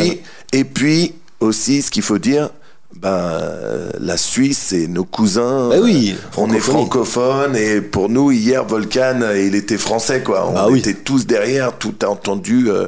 Tous les Français étaient pour Volkan. Et ça s'est senti. Bien sûr, comme ils l'ont été pour le reste des Français de la carte, quoi. Donc, non, c'est clair. Bah, vu l'exultation qu'il y a eu quand il a gagné, c'est bon. Non, il est français pour nous. Ouais, non, c'est clair. Il est suisse, mais il est français. On l'a adopté. C'est clair. Ouais, non, ça faisait plaisir. Big aussi. Ouais. On enchaîne avec le gros morceau Benoît Saint-Denis contre Thiago Moïse. Il est là, ambiance de folie pour BSD qui toute la semaine nous avait bien chauffé avec ses ambitions. Là, aux portes du top 15 contre Thiago Moïse, il a fait le taf, salement le taf.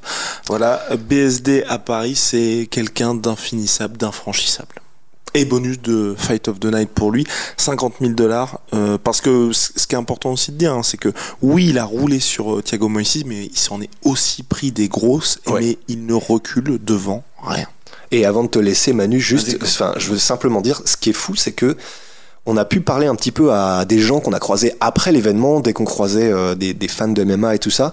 Et à chaque fois qu'on leur posait la question, du coup, qu'est-ce que vous avez le plus kiffé, qui vous a le plus impressionné, tout le monde a dit BSD. Ouais. C'est impressionnant. Ouais.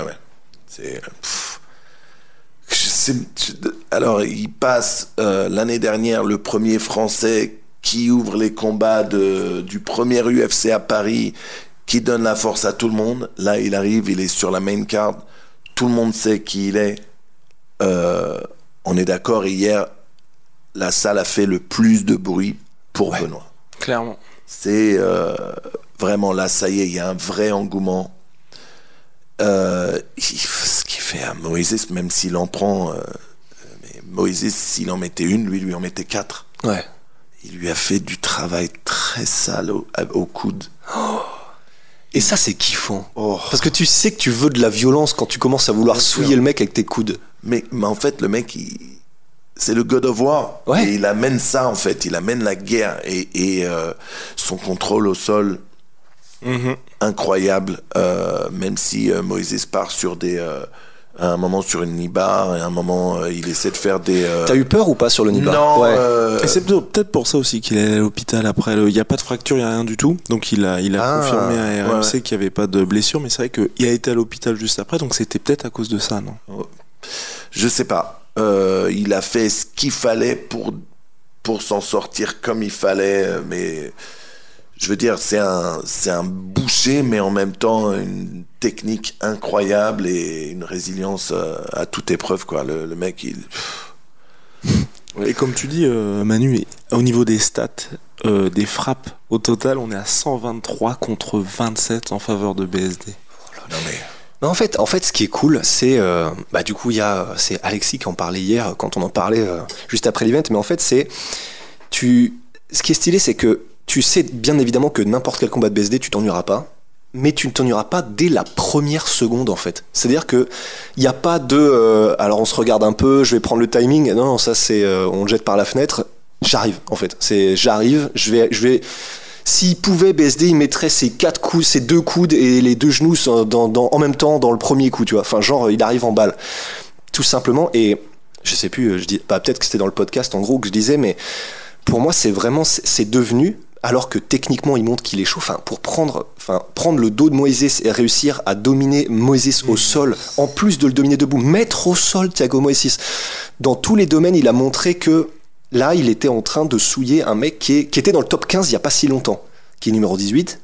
Mais l'intensité qu'il met aussi, je pense que personne ne peut suivre ça. Voilà, et c'est ça. Et pour finir là-dessus, c'est ça que je voulais dire, mais c'est que il y a vraiment cette impression qu'au-delà du côté technique et au-delà de la puissance de BSD, il y a vraiment ce côté, lui, il a une arme supplémentaire qui est son agressivité. Mais c'est vraiment utilisé comme une arme. Et qui s'explique pas, parce que tu peux pas apprendre ça à un mec et tu peux même pas apprendre... Enfin, t'as vraiment l'impression que le gars, il va puiser une force que personne d'autre ne peut avoir, et vraiment ce côté, peu importe ce que tu vas mettre, au bout d'un moment, quelqu'un va briser, ça va pas être moi. Et c'est ce qui s'est passé avec Thiago Moïse, parce qu'il était dans le combat jusqu'à ce que, je peux dire que son âme parte, mais à un moment, on a vraiment vu que dans son langage corporel, il était plus là et qu'il allait pas avoir de rebond. Alors que BSD, le mec, la fin du premier round, il s'en prend, mais il y a pas de problème en fait. Ouais. Non.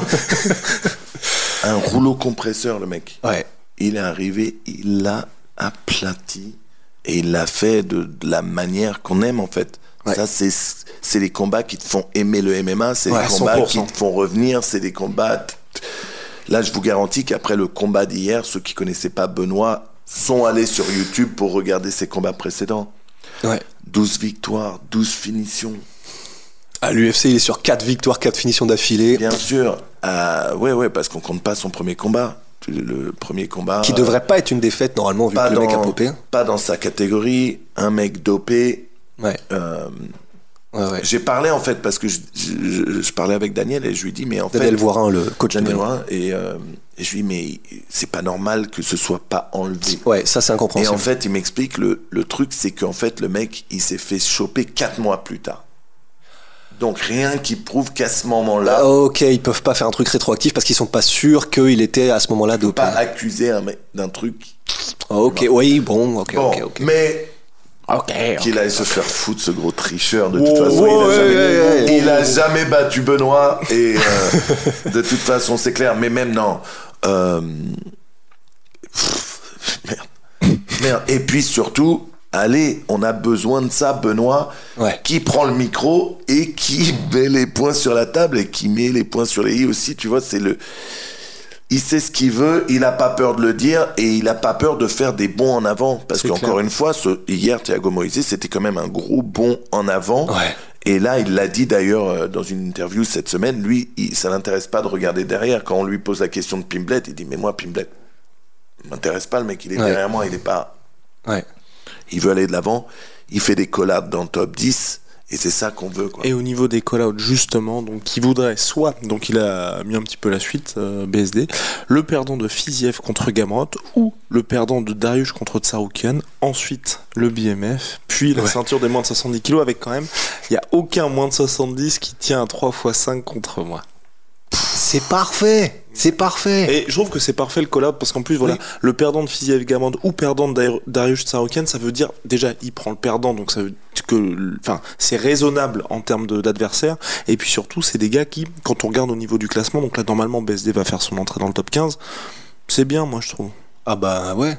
Et puis le fait que c'est vraiment stylé quand même parce que même si du coup il ne veut pas par exemple d'un Paddy Pimblett parce qu'il est classé derrière, c'est stylé qu'ils parlent du BMF parce que ça veut dire qu'il est quand même conscient parce que le BMF ça tient aucune valeur réelle, c'est pas la vraie ceinture, mais ça veut donc dire que Benoît est conscient que parler du BMF, forcément ce sera tenu le BMF par quelqu'un qui est classé devant lui, et ça fait un truc divertissant que les gens connaissent malgré tout parce qu'elle était tenue donc soit par Masvidal soit par Justin Gaethje, et ça fera un truc qui fait vendre le fait qu'ils disent je veux la ceinture BMF.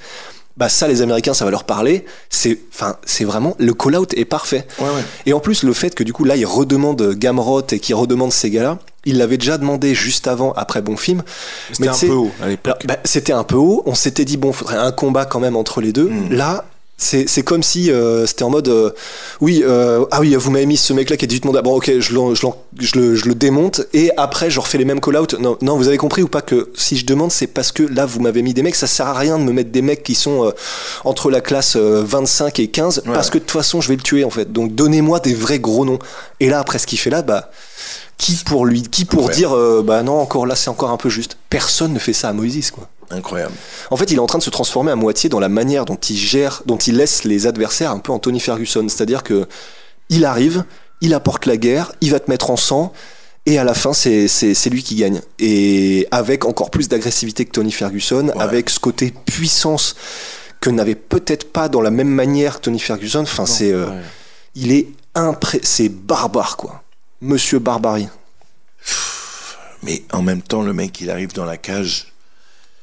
C'est pas un mec qui a peur quand il arrive dans la cage, tu vois. Benoît, c'est un mec qui a vécu des trucs. Oui. C'est comme Crocop, on va dire, quoi. Tu vois, humainement, le pire qui puisse lui arriver dans la cage par rapport aux choses qu'il a vécues, c'est pas. Tu vois. Et ça, il l'a pas encore dit, mais par exemple, à titre de comparaison, c'est ce qu'avaient dit des gars comme Tim Kennedy et Brian Stan, en fait, qui étaient dans l'armée américaine. En gros, ils disaient, eux, mot à mot. La cage, bien sûr, ton corps sait qu'il est en danger, donc forcément t'as de l'adrénaline, etc.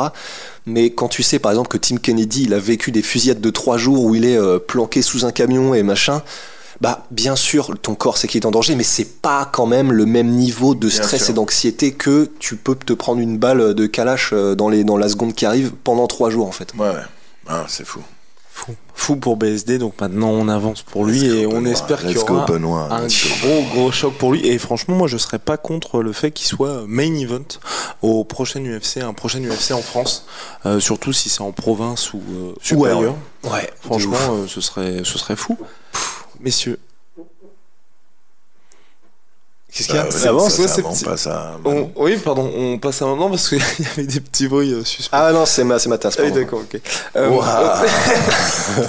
Non, c'est pour ça que je me disais attention. Bref, donc Manon Fiorot contre Rose Namajunas, on a clairement vu que Rose Namajunas était une ancienne championne, une véritable légende. Le différentiel de puissance, on l'a vu. Manon a connu l'adversité, mais validé avec succès pour elle. Moi, je trouve que ça coche toutes les cases. Call out ensuite pour la ceinture de la part de Manon, qui a du sens, effectivement. Voilà, non, moi je trouve que c'est validé, et puis c'était le test qu'il fallait à Manon. Écoute, c'était un combat étrange en fait. Moi, ça m'a paru bizarre au début lorsque ils avaient annoncé que c'était contre Rose dans cette catégorie.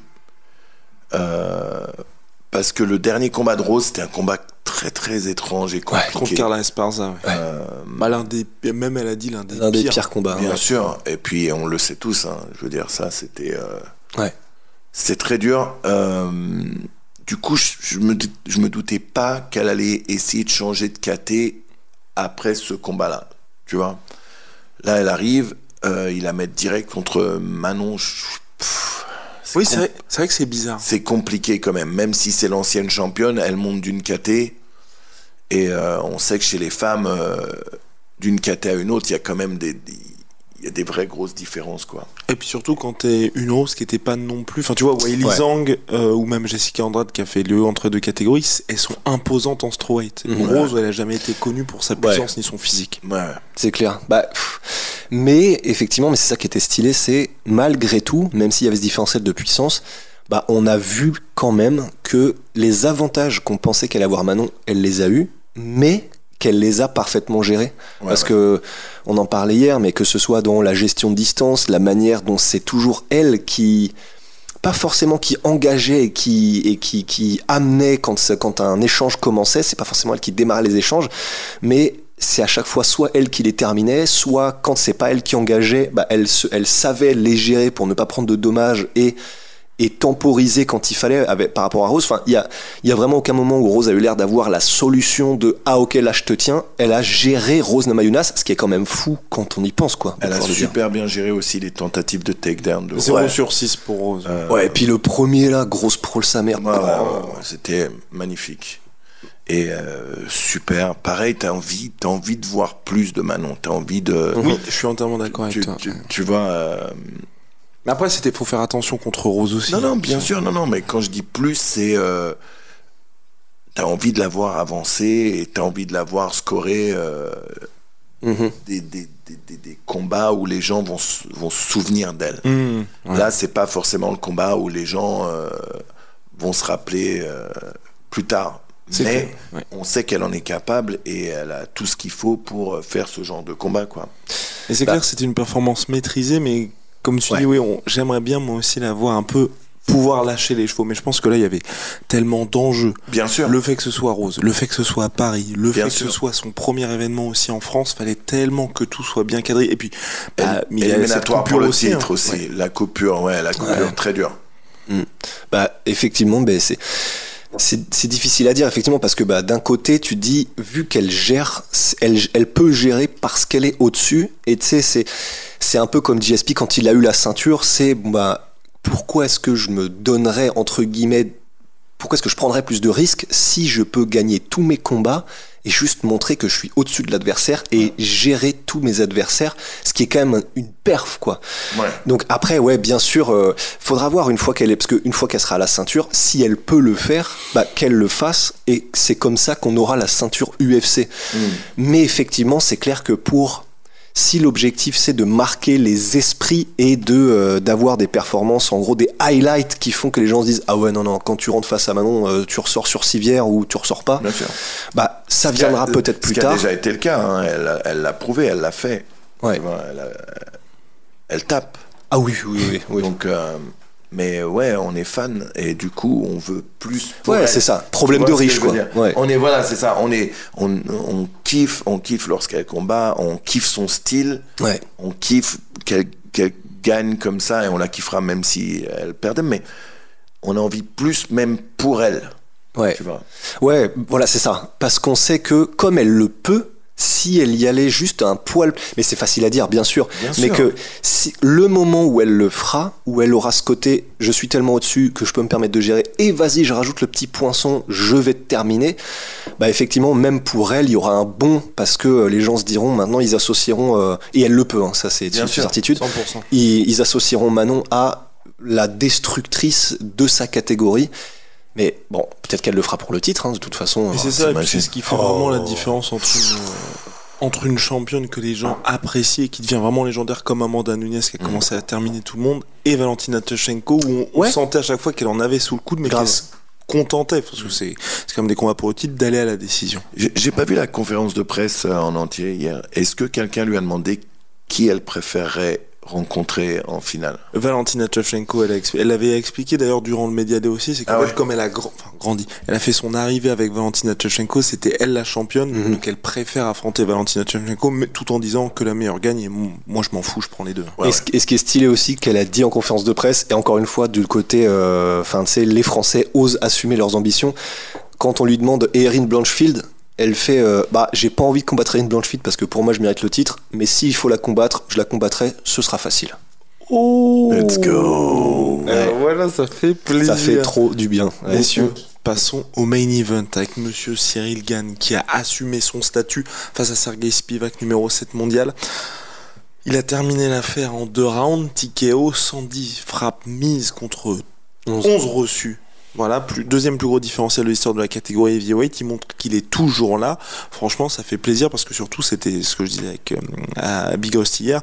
Voilà, on peut un petit peu effacer le côté mental où les questions pouvaient se poser. Là, il a respecté le game plan, il a refait du Cyril Gane et il a montré qu'effectivement, voilà, passé un certain stade, il y a Cyril et les autres. Et en fait, si t'es pas dans le top 3, top 4 mondial, c'est mort. Alors moi, je vais peut-être pas être très subjectif, mais j'adore Cyril, j'adore tout ce qu'il représente, j'adore son style, j'adore la manière dont il s'exprime, j'adore la manière dont il combat. Je ne doute jamais de Cyril. Jamais. Même gagnant, perdant. Après Francis, je doutais pas de Cyril. Après Jones, je doutais pas de Cyril. Sur son mental et sa manière de revenir. Sur son mental et le fait que le mec, c'est un champion, quoi. Mm-hmm. Oui, bah écoute, il a fait une erreur contre John Jones. Il a payé dur pour ça. C'est la vie, hein. Mais je le disais souvent sur mes streams, c'est maintenant qu'on va savoir.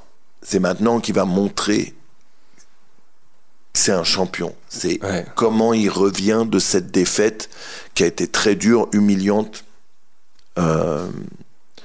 Au point que hier il gagne son combat, il s'excuse encore pour son combat précédent. Il n'a pas besoin de faire ça. Mais il n'a pas besoin, mais j'étais pas content qu'il le fasse, mais en gros dans le sens, ça montre quand même que même s'il n'en avait pas besoin, il est conscient que c'est ce que le public veut entendre, et du coup je trouve que c'est quand même bien qu'il l'ait dit. Non, c'est bien, mais tu vois ce que je veux dire. Oui, il en aurait pas besoin, oui, c'est sûr. Écoute, si t'es un fan Casu, tu dis mais regarde, il s'est fait défoncer la dernière fois, mais non, si tu connais le MMA, si tu connais les combattants, si tu connais la catégorie, tu sais que il aurait pu le faire. Personne dit que c'est facile, hein, mais il aurait pu le faire. Il a fait une erreur, il a payé. Bref, là il est de retour. Comment il va se comporter? Il arrive, pareil. Rouleau compresseur, compresseur aussi, compresseur.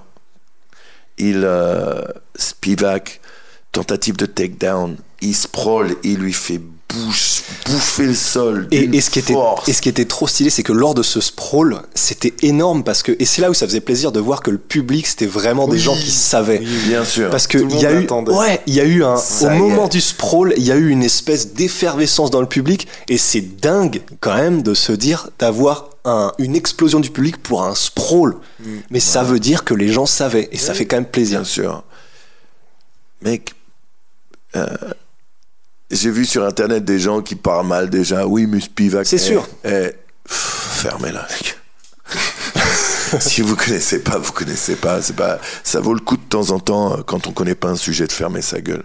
Mais moi, j'ai zéro doute.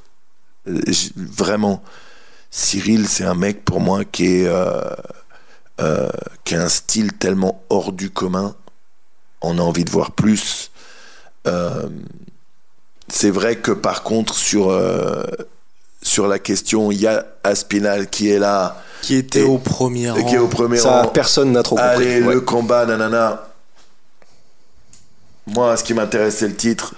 Je comprends.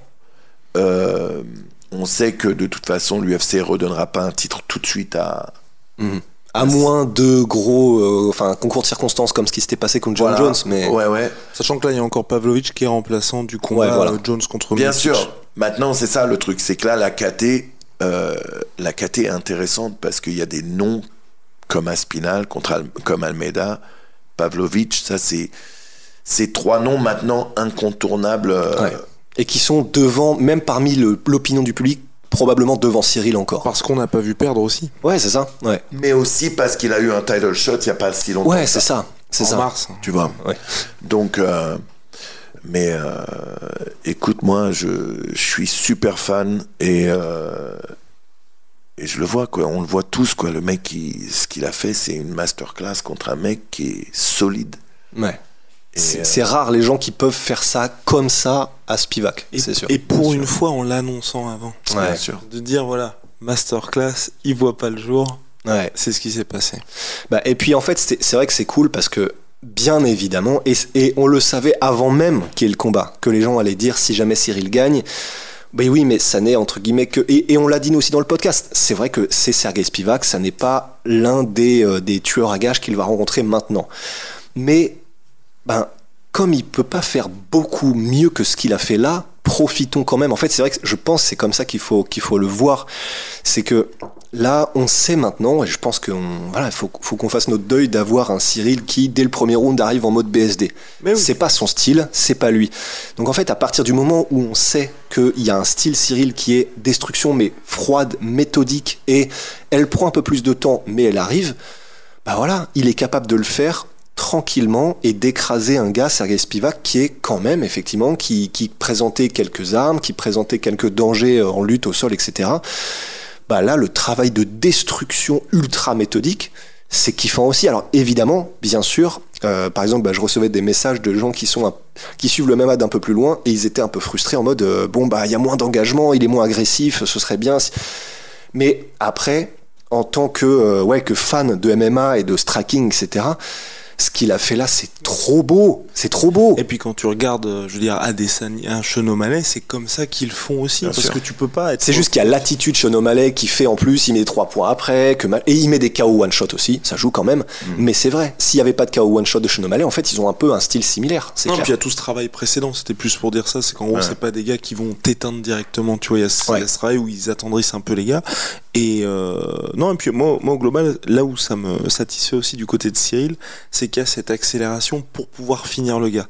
Parce que de temps en temps, on avait pu voir Cyril contre Rozenstruik ou Adesanya même contre le combat contre Cannonier où, ok, tu cruises vers la victoire, mais il n'y a pas ce moment où ça y est, on sait que t'as 2 classes d'écart, tu peux finir le mec, ce qui fait que les gens vont s'en souvenir, ou comme le combat contre Paulo Costa, où clairement, Costa, comme Spivak hier, ils ont été victimes exactement du même style et le mec a la volonté de finir.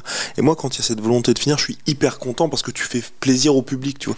Si Cyril, il avait fini le combat avec 500 frappes, il s'en était pris 30, mais t'allais à la décision, tout le monde aurait dit bon, il y avait moyen de faire un peu plus. Là, la fin, enfin, jusqu'au finish, franchement, du deuxième round, je sais pas combien il s'en est pris, Spivak, peut-être quoi, 50 coups en 15 secondes. Enfin, je me calme, mais en 2 secondes. 50 coups en 2 secondes, il a fait. La différence des coups entre Cyril et c'était 109 à 11, c'est ça 110. Ouais, un des deuxième plus gros différentiel, je crois, de l'histoire de l'UFC. J'ai vu ça sur la sueur. Ouais. C'est absolument incroyable et en fait, c'est pareil, tu vois, il travaille, il gère la distance, il apprend au début, c'est aussi pour ça qu'au début, c'est peut-être pas aussi fulgurant que ce que Benoît a fait, mais c'est un combat dangereux, il gère la distance, il commence à travailler le corps, et au moment où il faut accélérer, il accélère, et quand il change de vitesse, ça y est, c'est fini. Ouais, c'est ça, parce qu'à la limite, il y a certains combats, je sais pas pourquoi, j'ai Jedrzejczyk en tête, mais je sais plus face à qui c'était, où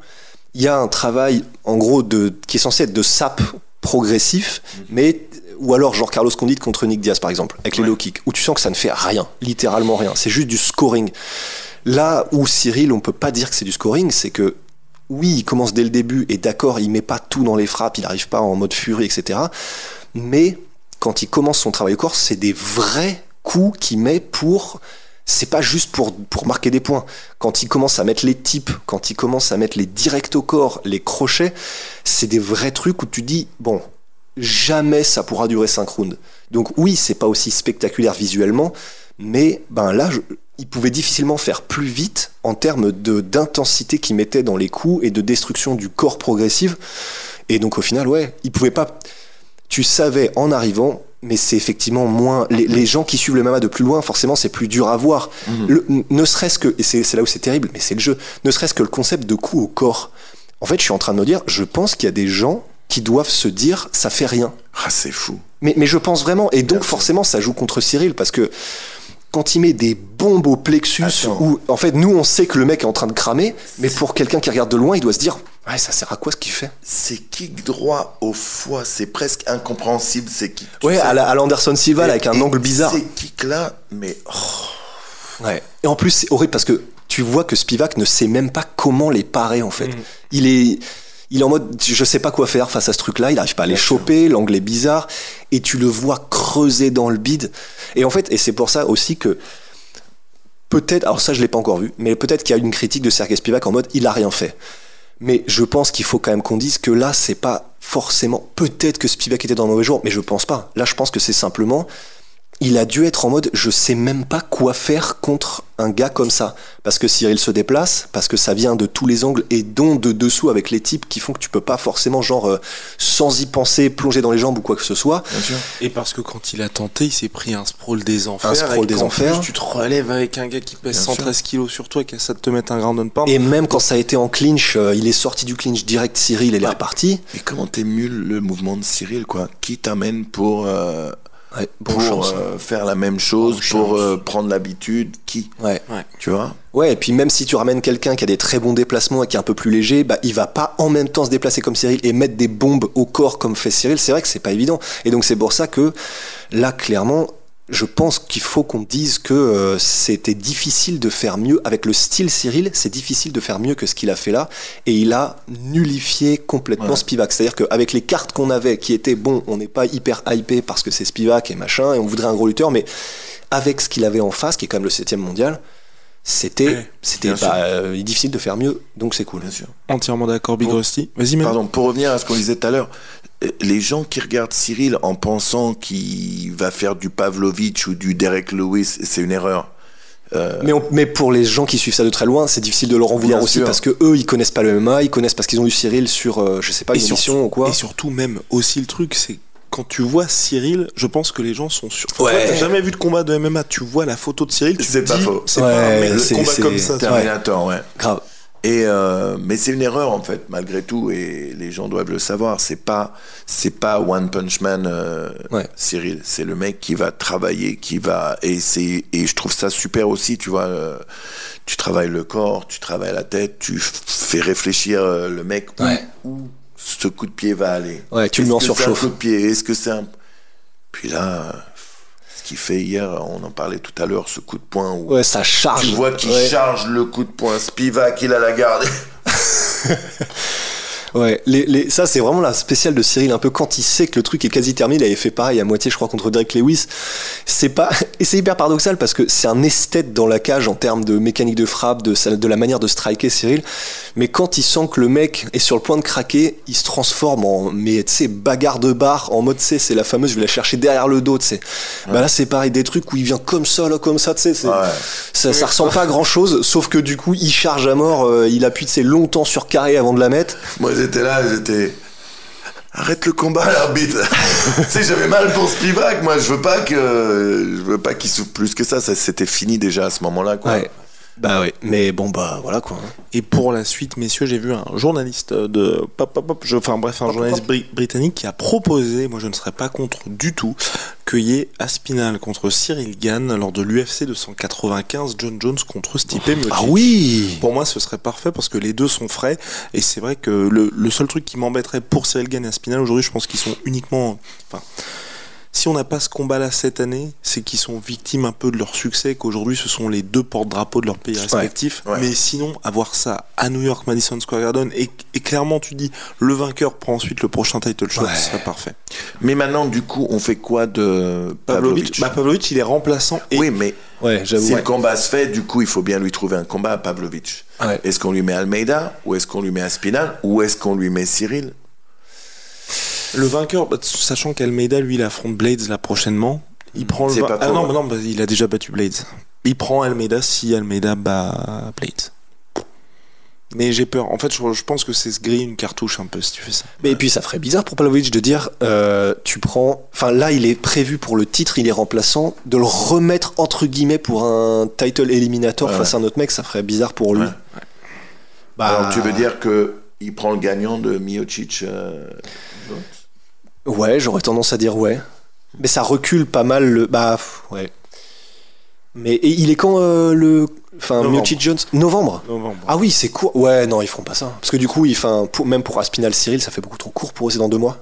Ouais, mais les deux sont pas pris de coup, tu vois. Ouais, mais... Parce que je me dis, pour Ciryl, ça fait court quand même pour taffer pour Aspinall, parce que du coup, comme il y a plus de trucs avec lesquels Aspinall peut menacer, je pense que là, faut vraiment arriver ultra préparé. John Jones, il a eu 1 mois et demi.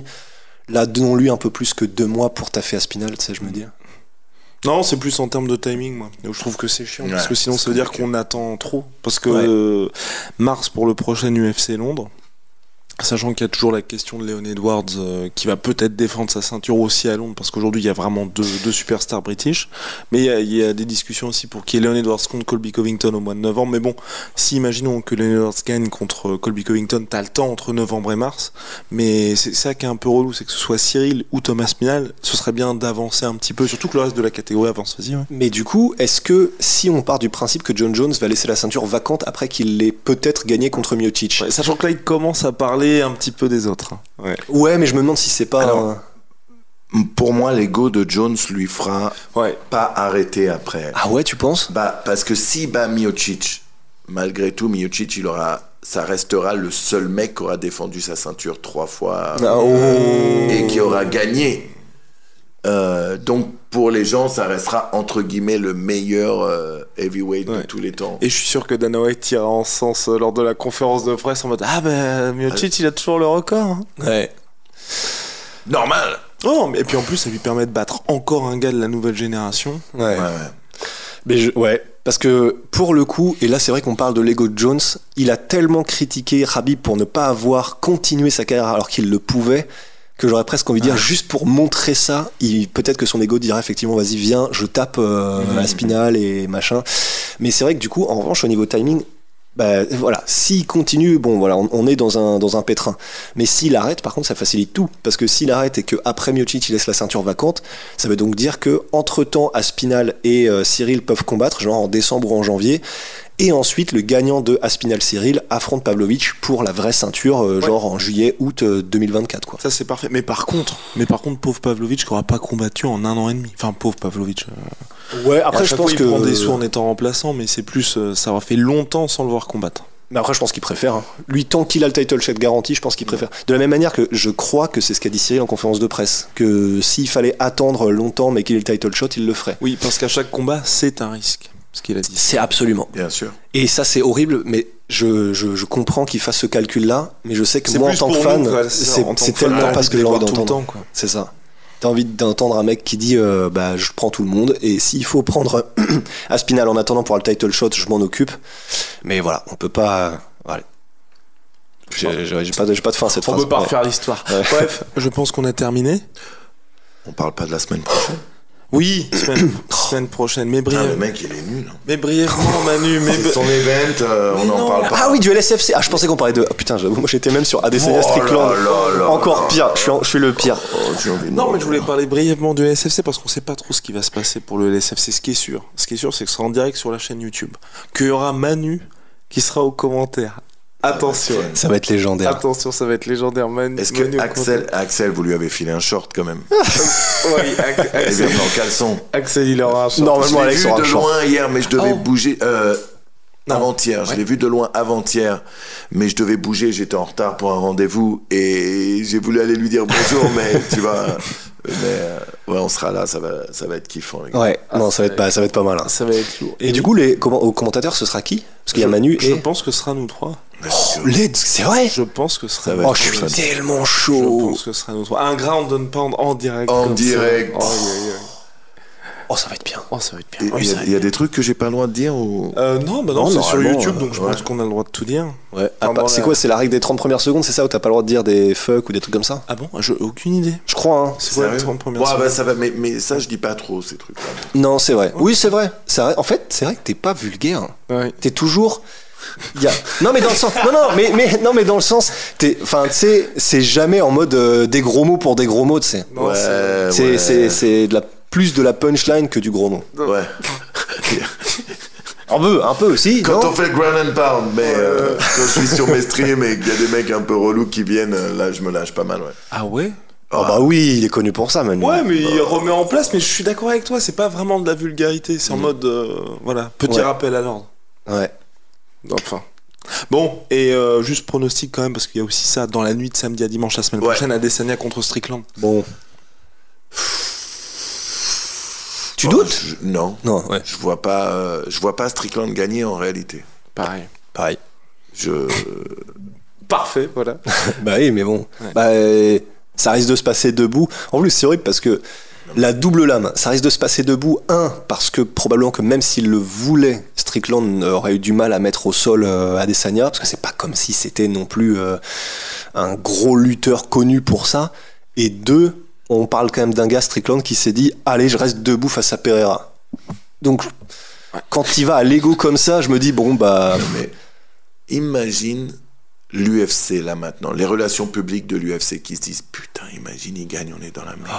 C'est le champion de l'UFC qui dit que des dingueries, qui dit que de la merde, zéro filtre. Ouais. Mais après, est-ce que l'UFC ça les gênerait vraiment ou pas? Si. Tu penses? Moi je pense pas. Hein. Non mais parce qu'un mec comme ça, je pense qu'il parle à des Américains qui ne regardent peut-être pas l'UFC d'habitude, ou en tout cas qui touchent un autre public. Et là, moi, c'est ce qu'on disait avec Rusty, c'est le seul regret qu'on a sur ce combat-là, c'est qu'il a annoncé beaucoup trop tardivement. S'ils avaient fait une conférence de presse là il y a 2-3 semaines. On est d'accord. Là c'est du gâchis. Là, on en avait déjà parlé d'ailleurs. Déjà, il y a très longtemps, on se disait le jour où ça se fait, la conférence de presse va être folle, quoi.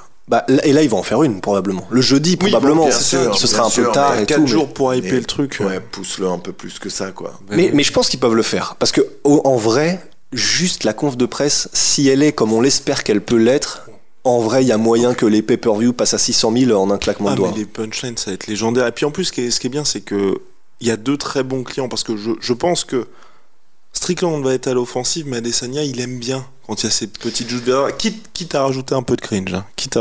Probablement, comptons sur le cringe. Mais déjà, le fait que là, moi j'ai trouvé ça stylé, sa défense de. Là, je crois que le premier truc où je l'ai entendu dire, c'est pas mal comme angle, c'est je vais me peindre les ongles et le mettre KO avec. Oui. C'est pas mal en vrai. Hein. Il assume complètement. Il assume et il retourne le truc et du coup, ça passe, c'est stylé. Donc, non, ça va être intéressant la conf. Mais il va y avoir du sale de la part de Strickland. Le sale lui faire que je leur fais.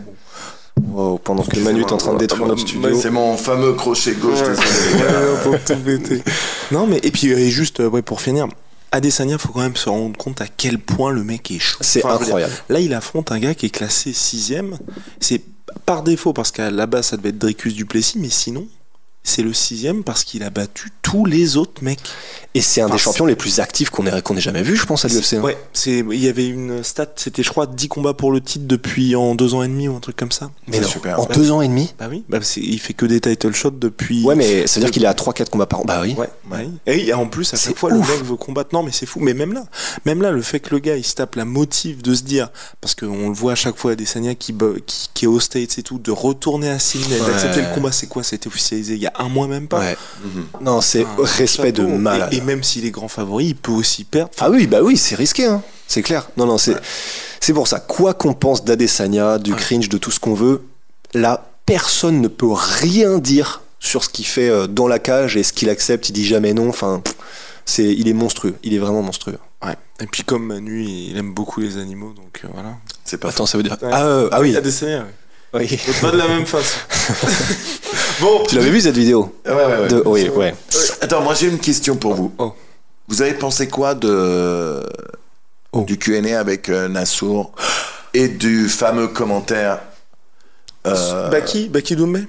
Baki Doumbé. Nous, ce qu'on disait avec moi, ce que j'ai beaucoup aimé, c'est que on sentait durant tout le Q&A que Nassour était en mode bon.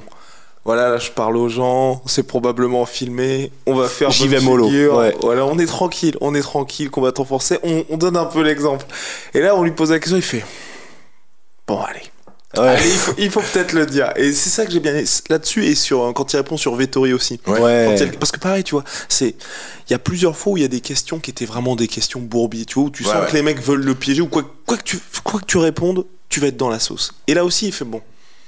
Ok, je vais vraiment te répondre. Ouais. Vettori, je sais que il fait, il y a qui dans le top 5 là? Donc il y a le mec qui donne, il fait Vettori, lui ça va très mal se passer. Donc ces 2 moments-là, j'ai bien aimé parce que tu vois, on sent que c'est naturel, on sent que le gars dit vraiment ce qu'il pense et honnêtement, tu vois, Baki Doumbé, moi je pense aussi que c'est chaud pour Doumbé. Et déjà, on va voir ce qui va se passer contre Zebo, mais je pense aussi que ça va être chaud pour Doumbé contre Zebo. Ça va être un test. Ouais, c'est vrai. T'en penses quoi, toi? On avait pas parlé Baki Doumbé. Moi, je pense Zebo Doumbé déjà. On n'en avait pas vraiment parlé. On n'avait pas parlé, ouais. Et c'est mieux parce qu'en fait, je connaissais pas beaucoup Zebo et du coup, depuis, j'ai quand même regardé pas mal de trucs. Je pense que c'est définitivement le combat le plus compliqué des 5 combats qu'il aura eu. Sans aucun doute, Cédric. Ouais. C'est sûr. Mais tu vois quoi, toi? En vrai, c'est pas évident à dire. Écoute, ça dépend si Zebo fait vraiment le game plan. On sait ce que le game plan va être.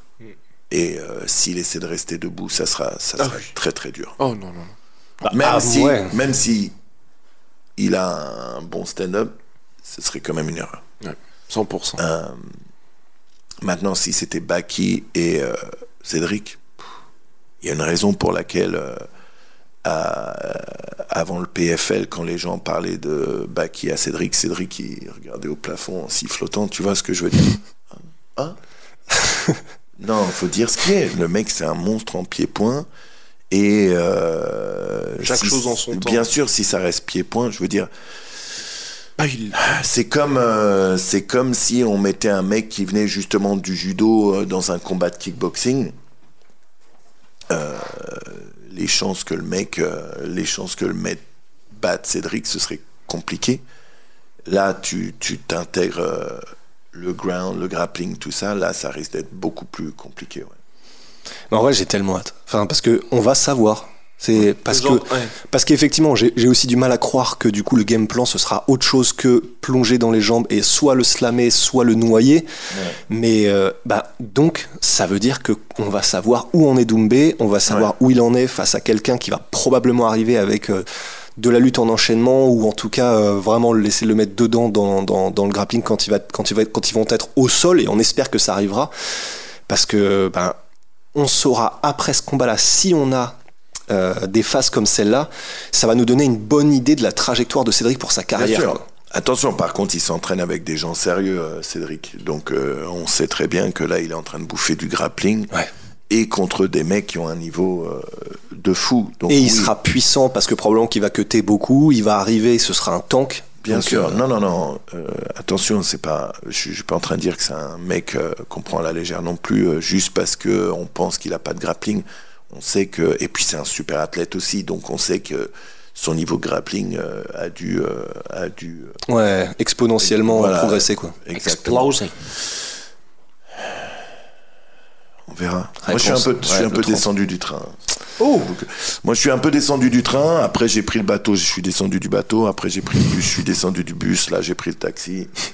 T'es encore dans le taxi quand même. C'est plus compliqué quand même. Ah ouais, parce que moi personnellement, il y avait déception PFL, mais j'ai compris parce que tu vois, on voit clairement qu'il a une approche vraiment business. Déception dans la manière de gérer le truc. Je pense que c'est ce que tu veux dire, mais pas forcément qu'il soit au PFL, mais le fait que qu'on en a parlé 1000 fois, mais qu'il fasse avec nos émotions. Et voilà, il a joué un peu avec les fans, etc. pour finalement faire les choses comme lui voulait, et c'est ça qu'on lui a reproché, qu'il lui a été beaucoup reproché. Le PFL en lui-même, pas forcément, mais effectivement, j'avoue que là, la vidéo un peu vintage Cédric Doumbé en termes de trash talk qu'il a fait contre Cédric. Contre Jordan, pardon, ça a re-hypé, je dois avouer, comme un petit peu. Ouais. Donc, non, et puis qui est Jordan Zebo aussi? En fait, c'est pour ça que moi, qui est-il vraiment? Non, mais le fait que y ait cet adversaire-là et pas ce qui était prévu à l'origine, début anecdotique à Atlanta contre un mec que personne connaît, t'es encore obligé d'expliquer le truc, là, voilà.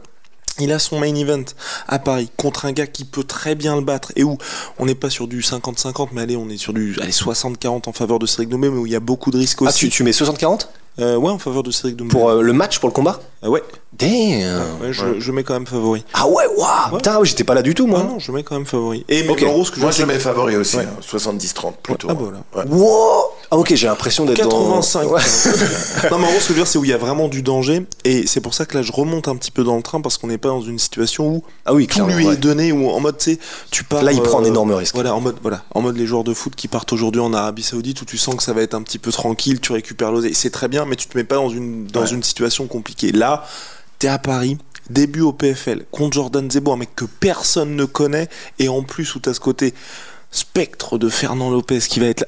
Horrible pour lui. Il a vraiment la pression, et on n'est pas du tout aujourd'hui aux échéances de combat pour le titre ou quoi, mais c'est un petit parfum de vrai combat très important. Et c'est pour ça que moi je remonte dans le train où je me dis ça peut être intéressant. Mais beaucoup se joue là. Moi, la décision au PFL, c'est ça qui m'a fait... Après nous faire miroiter l'UFC. Non, mais faire les call-out, mal parler sur ces mecs-là, et tout ça pour aller là... Excuse-moi. Et d'ailleurs, il a dit quoi, Rusty, sur Shimaev? La punchline, il a fait une bonne punchline. Ouais, la punchline était quand même stylée. C'était, moi aussi, je voulais Khamzat, tout ça, mais quand on m'a montré le chèque, je me suis dit, Magomed, c'est bien aussi. En rapport avec Magomed ou Malatov du PFL. Mais oui, je suis d'accord, c'est le fait qu'il ait joué avec nous qui est dur. Mec, c'est... Ok, je comprends. Écoute, voilà moi comment je le vois, ok. oui, au début, tu vas prendre un gros pay cut et c'est dur parce que c'est un taf, tu vois. Mais si t'es sûr de toi, si t'as la confiance que tu dis, si tu dis que t'es le meilleur, tu sais que tu vas arriver au plus haut et rapidement et que tu feras l'oseille que tu mérites. Au final. Si tu doutes, tu vas au PFL et tu prends le billet maintenant, les billets maintenant et voilà. Peut-être que je fais une erreur, peut-être que non, c'est ce que les gens lui ont reproché, ouais. Mais si t'es sûr de toi, tu prends le pay cut, tu vas à l'UFC, tu finis ton premier contrat, tu renégocies tout de suite, quoi. Et t'exploses tout. Ouais. Oui, non, parce que dans tous les cas, si ce qu'a fait Pereira, ouais. Et s'il est aussi fort qu'il dit l'être, il finira à l'UFC avec beaucoup d'oseille. Ouais. Bien sûr. Et on l'a déjà dit 10 000 fois, le vrai problème aussi de Cédric à l'UFC, c'est sa catégorie. Ouais. C'est ça. Quand tu arrives en welter et que c'est la catégorie avec les plus gros lutteurs et les plus gros grappleurs, forcément, c'est pas la catégorie la plus simple pour lui. Ouais. Maintenant, encore une fois, peut-être qu'on remontera dans le train un moment. Pour l'instant, moi, je suis pas. Ouais, t'attends de voir le combat le 30 pour décider si tu remontes ou pas. Peut-être que ce sera plus que le combat le 30 qui me fera remonter dans le train. Ouais. Bah ouais, mais.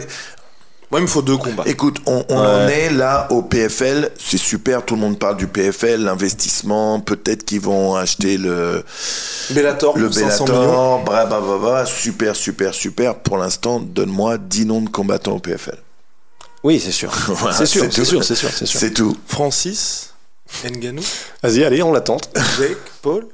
Zach, Efron. Ouais, ça fait déjà 2 personnes. Non, c'est vrai que c'est compliqué. Non, mais c'est ça le problème. C'est ça le vrai problème. Alors oui, ils achètent le Bellator, boum, tout de suite, ça ramène les mecs du Bellator, ça ramène des noms, mais ça reste des mecs, excusez-moi, mais du Bellator. Ouais. Oui, non, ouais, mais imaginons qu'il re-signe. MVP Cédric Doumbé.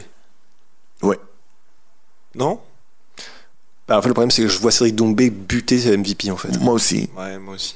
Mais il y a un engouement. Voilà. Ouais, ça va être du vrai spectacle. Ouais, mais non, parce que les gens diront t'affrontes un mec, parce qu'il est vieux, enfin relativement vieux, MVP pour le MMA en tout cas, il a quoi, 36, 38, un truc comme ça. Ah ouais, le vieux. Ouais, justement, je me suis dit, putain. Mais c'est pour ça. S'il affrontait MVP, en vrai, je pense que direct tout le monde. Mais non, mais pour le MMA, tu vois, moi je suis vieux pour faire Disney Channel, tu vois. Je suis vieux pour... Non mais tu vois ce que je veux dire. C'est vieux par rapport à quoi? Et je suis vieux, pourquoi est-ce qu'on serait vieux? Pourquoi tu serais vieux? Non mais... je sais pas, le mec, nous on est dans notre prime. Ouais. On pose pas ce genre de questions. Non mais voilà, c'est ça. Non. Bon, je m'en vais. Non mais voilà, s'il affrontait MVP, je pense que tout le monde serait en mode... Enfin, en vrai, personne serait hypé, je pense. Je sais que c'est malheureux à dire, mais parce que il est trop tard, même pour MVP. Cédric Doumbé, c'est un très bon striker MVP, mais c'est pas un double, c'est pas un champion du Glory. Le problème, c'est qu'il y a personne en fait, même au Bellator, parce que je réfléchissais, l'Ukrainien qui est très fort. Yaroslav Amosov. Yaroslav Amosov, qui est le champion, qui était le champion du. Le problème, c'est que personne le connaît. Donc on a encore ce problème de. Je dois expliquer pourquoi le mec qui affronte Cédric Doumbé. Il est dans quel KT Maki? Bah ouais. Featherweight, donc même pas. Non, ouais. On peut faire monter McKee en welter, mais encore une fois. Encore une fois, c'est. Et c'est ça le vrai problème, tu vois. Ouais. Quand tu parles comme Cédric parle et que finalement derrière on saura jamais. Sauf s'il fait le taf au PFL et qu'ensuite il arrive à l'UFC, tu vois. Mais ça veut dire dans 1 ou 2 ans, 1 an minimum. Moi je compte, mais j'espère qu'on le verra une fois. Parce que si on ne le voit jamais au PFL, à l'UFC, et qu'à chaque fois il choisit avec ses raisons, et on peut évidemment comprendre ses raisons, l'argent, ce sera très très dommage, tu vois, d'arriver, même si le mec a un palmarès immaculé en MMA, tu vois, de dire j'ai fait tout ce que j'ai fait alors que t'as pas affronté les vrais gros. Et il a quoi, 33 ? Je crois qu'il a 30 ou 31. Ouais. Ah ouais. Ok. Bon. Ouais, non, il est pas. Ça va. Ça va. Ouais, il est encore dans son prime. Et puis on sait que tout peut aller très vite. Ouais, 31 ans. 31 ans. Parce que imaginez Cédric à l'UFC, on aurait quand même tout ce qu'il fait. Mais non, mais c'est ça, ce serait incroyable. Et quand on voit ce que BSD arrive à faire. Il y a beaucoup de gens qui pensent que je suis pas, en réalité, que je suis pas fan de Cédric. Bien sûr que je suis fan de Cédric, mais je suis plus déçu en fait. Et c'est sa carrière à lui, c'est chaud. Mais au final, mec, on attendait le retour, tu vois, le nouveau McGregor, ça aurait pu être un Français, quoi. Mais vraiment, mais en plus quand on voit ce qu'il fait là avec Jordan Zebo, il mettait ça à la place de l'UFC avec des chocs avec des mecs que tout le monde connaît. Ouais. Genre, enfin, t'imagines lui envoyer un truc Bonne Nuit Connor, tu vois. Ouais. Ou même d'autres gars. Enfin bref, ça peut être légendaire. Et j'espère qu'on Steven Thompson et tout, ça aurait été tellement stylé. Mais bon. Putain, j'en viens à... Oh, t'imagines. Même si là, il est sur la pente descendante, un Steven Thompson contre Cédric, juste pour le kiff. Mais bon, trop gentil, je pense, Steven Thompson. Ça aurait vraiment été... Ouais, mais donc, on aurait eu un Cédric Doumbé qui met KO Steven Thompson. Enfin, ça aurait été dingue. Ouais. Mais bon, peut-être... Kevin Holland, Kevin Doumbé, Cédric Doumbé contre Kevin Holland. Ça aurait été incroyable. Ça aurait été bien. Build-up de ouf, ça parle anglais, ça se chafouine. Ouais. Non, enfin, ça se... Oui. Chafouiner, c'est draguer, non ? Non, ça va. Oui, Coco, ça veut dire quoi, chafouiner ? Non, c'est chafouiner, c'est quand ça se cherche un peu. Mais bon, Pas sexuellement. Non, mais tu chafouines pas tout le monde, quoi. Ouais, ok. Bon, du coup, sur ces belles paroles, Ground and Pound Manu, c'est chaque semaine quand Manu se pointe sur sa chaîne. Non, ça suffit, Twitch, ça suffit. C'est ça qui est insupportable. C'est vraiment méchant. C'est qu'à chaque fois, on est sur sa chaîne tous les deux, on l'attend, on est là, bon, est-ce que Manu va arriver ? Non, mais là, je suis en train de changer des trucs dans ma vie. C'est fini ou pas ? La baraque ? Presque. La baraque aux Maldives ? Mais pas presque. Ah ouais. Non, il y a encore pas mal de boulot, mais ça commence à vraiment prendre forme, quoi. Est-ce qu'il y aura la fibre, du coup, ou on va rester sur la DSL de Los Angeles ? Ah oui, ça c'est vrai, oui. Ah ouais ? Non, mais vous savez même pas, je vous avais pas dit, pour faire venir la fibre chez moi... Ah oui, c'est ça, t'es obligé de payer... Ça me coûterait entre 1500 et 2000 par mois. Parce qu'il n'y a personne dans mon coin qui l'a. Du coup, il tirait la fibre jusque chez moi. Que pour moi. À la main. Ouais. Et du coup, il faut que... Et du coup, là, je suis bloqué avec une co-satellite. Là, je suis en train d'essayer de choper Starlink. Oui, c'est ça que tu nous disais. Là, j'ai une autre. Et là, Starlink, apparemment, ça arrive aussi vers chez moi, du coup. Okay. Starful là. Bah, en tout cas, Starlink, il paraît que vraiment ça fait la diff. Mais justement. Oui, non, mais en roue libre complet. Starful là. Il a entendu Starlink, il a dit Starful là. Bah ouais, bah attends, c'est voisin. Mais il y a un podcast de Joe Rogan avec, et je vous conseille tous. Comment s'appelle-t-il ? J'ai oublié son blaze. Elon Musk, non ? Non, avec un gars, et vraiment un des meilleurs podcasts de Joe Rogan qu'il y a eu depuis des années, avec un gars qui, en fait, il travaille dans la forêt amazonienne et il a un nom à consonance. Paul Rosoli. Tu l'as écouté ? Oui. Incroyable podcast, Paul Rosoli. Et bah, donc c'est un mec qui travaille dans l'Amazonie et vraiment au fin fond du trou du cul de l'Amazonie, et il a Starlink. Et en gros, parce que c'est un mec qui a tout compris, et en gros il fait venir des influenceurs ou des gens mais en très petits groupes au fin fond de l'Amazonie, et ils ont construit une cabane dans les arbres juste dans la canopée, et ils ont Starlink, et en gros ça marche à fond. Bah alors là je sais pas où ils en sont exactement, mais en gros ça c'est ce qu'il a mis en place. D'accord. Il a construit la cabane il va faire du coup des trucs où les mecs viennent une semaine, et il y a des stars qui doivent y aller, je sais plus qui c'est, mais en gros des vrais gros stars qui vont venir et passer une semaine du coup en immersion totale dans la forêt amazonienne. Mon cauchemar. Ouais, mais à voir. Attends. Et donc, ensuite le cauchemar de Manu, mais d'abord.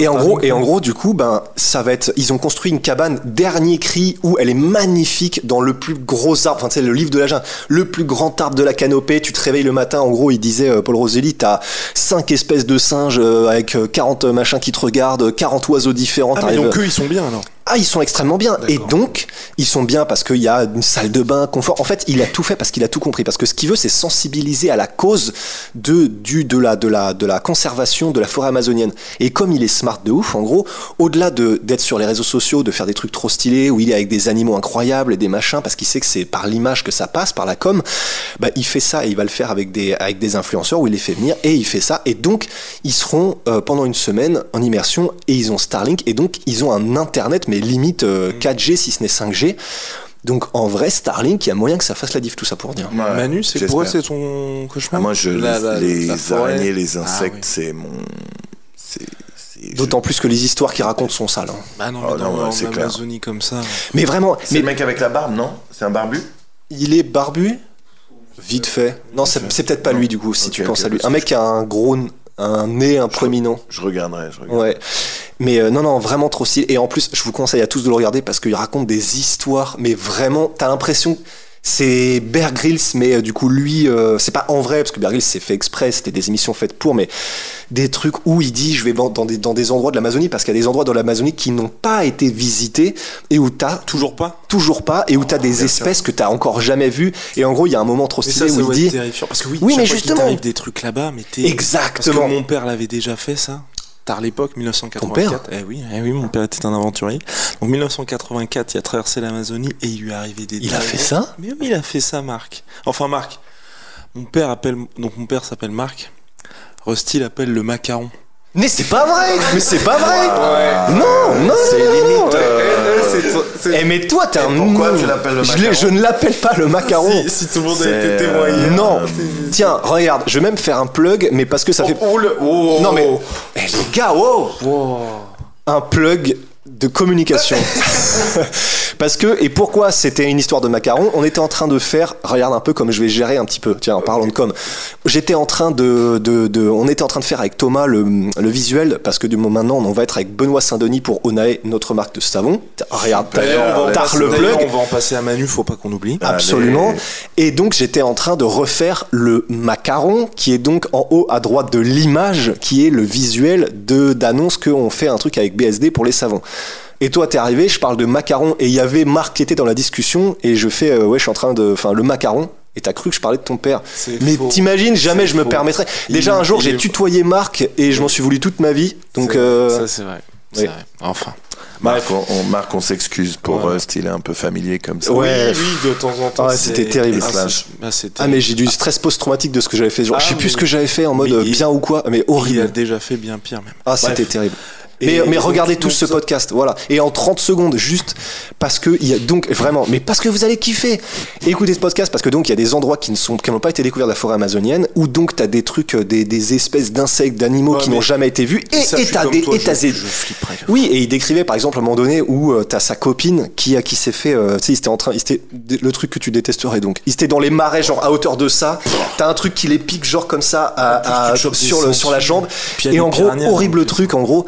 Parce qu'en gros, ce qu'il disait, c'est t'as un truc qui est monté dans la jambe de sa copine, qui a commencé à ponctionner, et horrible, l'horreur, film d'horreur. Et en gros, t'as la copine qui a essayé de claquer le truc parce que tu ne sais pas si c'est une espèce que tu ne connais pas, qui est peut-être ultra venimeuse, qui peut peut-être te faire mourir en 10 minutes. Et même si c'est un truc tranquille, t'as quand même envie de le claquer. Et en gros, film d'horreur, et en gros, elle fait pas, elle arrive pas à la voir, et en gros, le truc du coup, panique, continue de rentrer, et fait clac, et elle qui arrive pas, qui machin, vraiment, mais le film d'horreur. Et ça s'est terminé comment juste elle a réussi à je crois qu'elle a réussi à la voir ou un truc ouais, comme la scène dans La Momie, tu sais, avec les scarabées. Ouais, on parlait de La Momie. Oui, c'est tout à fait cette scène de Manu. Mais La Momie triple X. Ah merde, parce que bon, je vais pas vous d'accord, ok. Parce que moi j'ai pas compris de quoi on parlait, mais c'est un truc à base de glaçage, c'est ça. Oui, voilà. Et voilà, et je vais finir, laissez-moi finir parce que j'en ai pour 10 secondes là sur pourquoi le podcast est trop stylé aussi. Il y a des trucs où donc on dit il va dans des endroits qui n'ont jamais été vus, et ils sont aussi à la recherche de trouver et amener la preuve du boa le plus énorme qui existe au monde. Et je t'interdis de faire une vanne par rapport à ce qu'il y a dans ton caleçon, voilà. Il est à Los Angeles. On l'a trouvé, il est à LA. Et en gros, et il décrit à un moment donné, c'est un film. Et moi, j'ai envie de lui faire confiance. Même si c'est un mytho, je veux pas le croire. Et toi non plus, Coco, je te le vois. Il dit... Il a trouvé un boa qui faisait, et c'est eux qui ont le record, qui, je crois qu'il fait genre 6 ou 7 mètres, un truc monstrueux, ils ont la photo. Et il a été à un moment donné, mais c'est un film, c'est The Meg, tu vois, avec Statham. Il est allé dans un endroit que personne n'a jamais vu.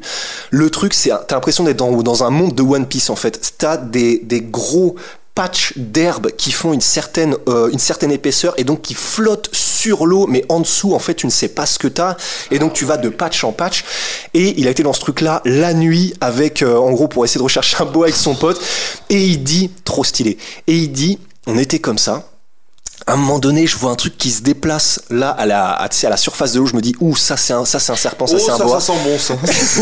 Et en gros, il dit, je me suis jeté dessus pour essayer de l'immobiliser. Mais il dit après, moi-même, je sais pas ce que j'aurais fait en fait, parce que il peut te buter de ça.